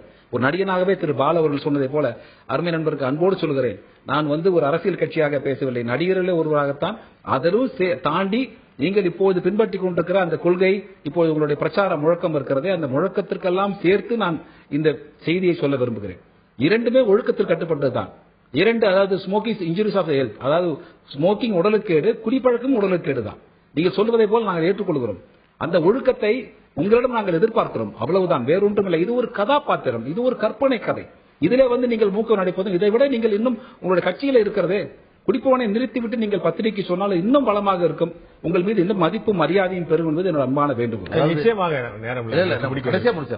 பாட்டாளி மக்கள் கட்சியுடைய அடிப்படை கொள்கை, மது அருந்துபவர்களுக்கு கட்சியில் இடமில்லை. நாங்கள் மிக கவனமாக இருக்கிறோம். புகைப்பிடிப்பது, மது அருந்தும் பழக்கமுடையவர்கள் எங்கள் கட்சியில் உறுப்பினராகவே இருக்க முடியாது. நிர்வாகிகளாக சொல்ல முடியும், உறுப்பினராக சொல்ல முடியாது.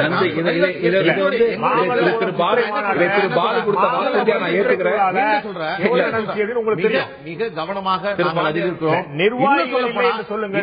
ஏற்க தயாரா இருக்கிறேன், உறுப்பினர்கள் என்று சொன்னார்கள், ஏற்க முடியாது. அவர் சொன்ன விஷயத்துல ஒன்னும் மாற்று கருத்தே இல்லை. நான் சொல்றேன், எல்லாவற்றையும் நாம் ஒரு நன்மையை செய்ய வேண்டும் என்று சொன்னால் மீண்டும் மீண்டும் சொல்ல வேண்டும். இந்த விஷயம் ஒரு நல்லெண்ணத்தின் அடிப்படையில் மட்டுமே சொல்லப்பட்டது. எல்லோரும் இருக்கும்போது ஏன் நீங்கள் சொல்கிறீர்கள் என்று சொன்னால், இது எங்களுடைய ஜீவாதாரமான கொள்கை. இதில் 30 ஆண்டுகளாக நாங்கள் பயணித்துக் கொண்டிருக்கிறோம். இதன் காரணமாக இந்தியா முழுவதும் தடை செய்வதற்காக புகையிலைக்கு எதிரான ஒரு சட்டத்தை கொண்டு வந்திருக்கக்கூடிய ஒரு இரும்பு மனிதராக இருக்கக்கூடியவர் தான் அன்புமணி அவர்கள். ஒட்டுமொத்த திரைத்துறையும் பாராட்டும் என்று நான் இல்லை. உங்களுடைய நல்ல முயற்சி வந்து நான் பாராட்டு வரவேற்கிற மாற்று கருத்தில். ஆனால் ஏன் தொடர்ந்து பிரபலங்களை மட்டுமே கேட்டுக்கொண்டிருக்கிறேன் என்ற கேள்வி நிச்சயமா திரு ஆனந்தராஜ் எழுப்பியது போல மறுக்க முடியாத ஒரு கேள்வியாக தான் நீண்டு கொண்டே இருக்கிறது. ஏன் பிரபலங்களை மட்டுமே குறித்து இந்த கேள்வி கேட்கப்படுகிறது? மது இருந்தது போன்ற படமே வெளிவரக்கூடாது, மது இருந்தது புகைப்பிடிப்பது போன்ற படமே வெளிவரக்கூடாது என்று ஏன் கேட்கப்படவில்லை? ஏன் குறிப்பிட்ட சில பிரபலமாக அதிபிரபலமாக இருக்கக்கூடிய நடிகர்கள் ஷாருக் கான், ரஜினிகாந்த், விஜய், தனுஷ் என்று பிரபலமாக இருக்கக்கூடிய நடிகர் மட்டுமே ஏன் கேள்வி என்ற சந்தேகம் எழத்தான் செய்து மறுப்பதில்லை. ஆனாலும் நிச்சயமாக இது அரசியல் ஆதாயத்தை படத்துக்காகவே இருந்தது என்று குற்றம் சாட்டினாலும் கூட, அது உண்மையாக இருந்து விட்டாலும் கூட, நல்ல முயற்சி, புகைப்பிடிக்கும் பழக்கம் குறைய வேண்டும், மது இருந்தும் பழக்கம் குறைய வேண்டும், அறவே ஒழிய வேண்டும். அதற்கான முயற்சிகள் அரசியலுக்காக இருந்தாலும் நல்ல நோக்கத்தில் இருந்தால் நிச்சயமாக வரவேற்கப்பட வேண்டியவை. அந்த வகையில் திரு அன்புமணி ராமதாஸ் செய்யக்கூடிய விஷயங்கள் நிச்சயமாக ஏற்கப்பட வேண்டும். திரையுலகம், நடிகர் தனுஷும் தன்னை மாற்றிக்கொள்ளக்கூடிய வாய்ப்புகள் இருக்கின்றன. அதை படத்துடைய கதையம்சத்துடன் ஒப்பிட்டு ஒத்து அவர்கள் மாற்றக்கூடிய முயற்சிகள் வாய்ப்புகள் இருக்கின்றன. தொடர்ந்து பொறுத்து பார்ப்போம். நிகழ்ச்சியில் கலந்து கொண்டு கருத்து விருந்தினர்கள் 2 பேருக்கும் நன்றி. பார்த்த உங்களுக்கும் நன்றி நண்பர்களை. மீண்டும் இன்னொரு நிகழ்ச்சியில் சந்திப்போம். அதுவரை நன்றி, வணக்கம்.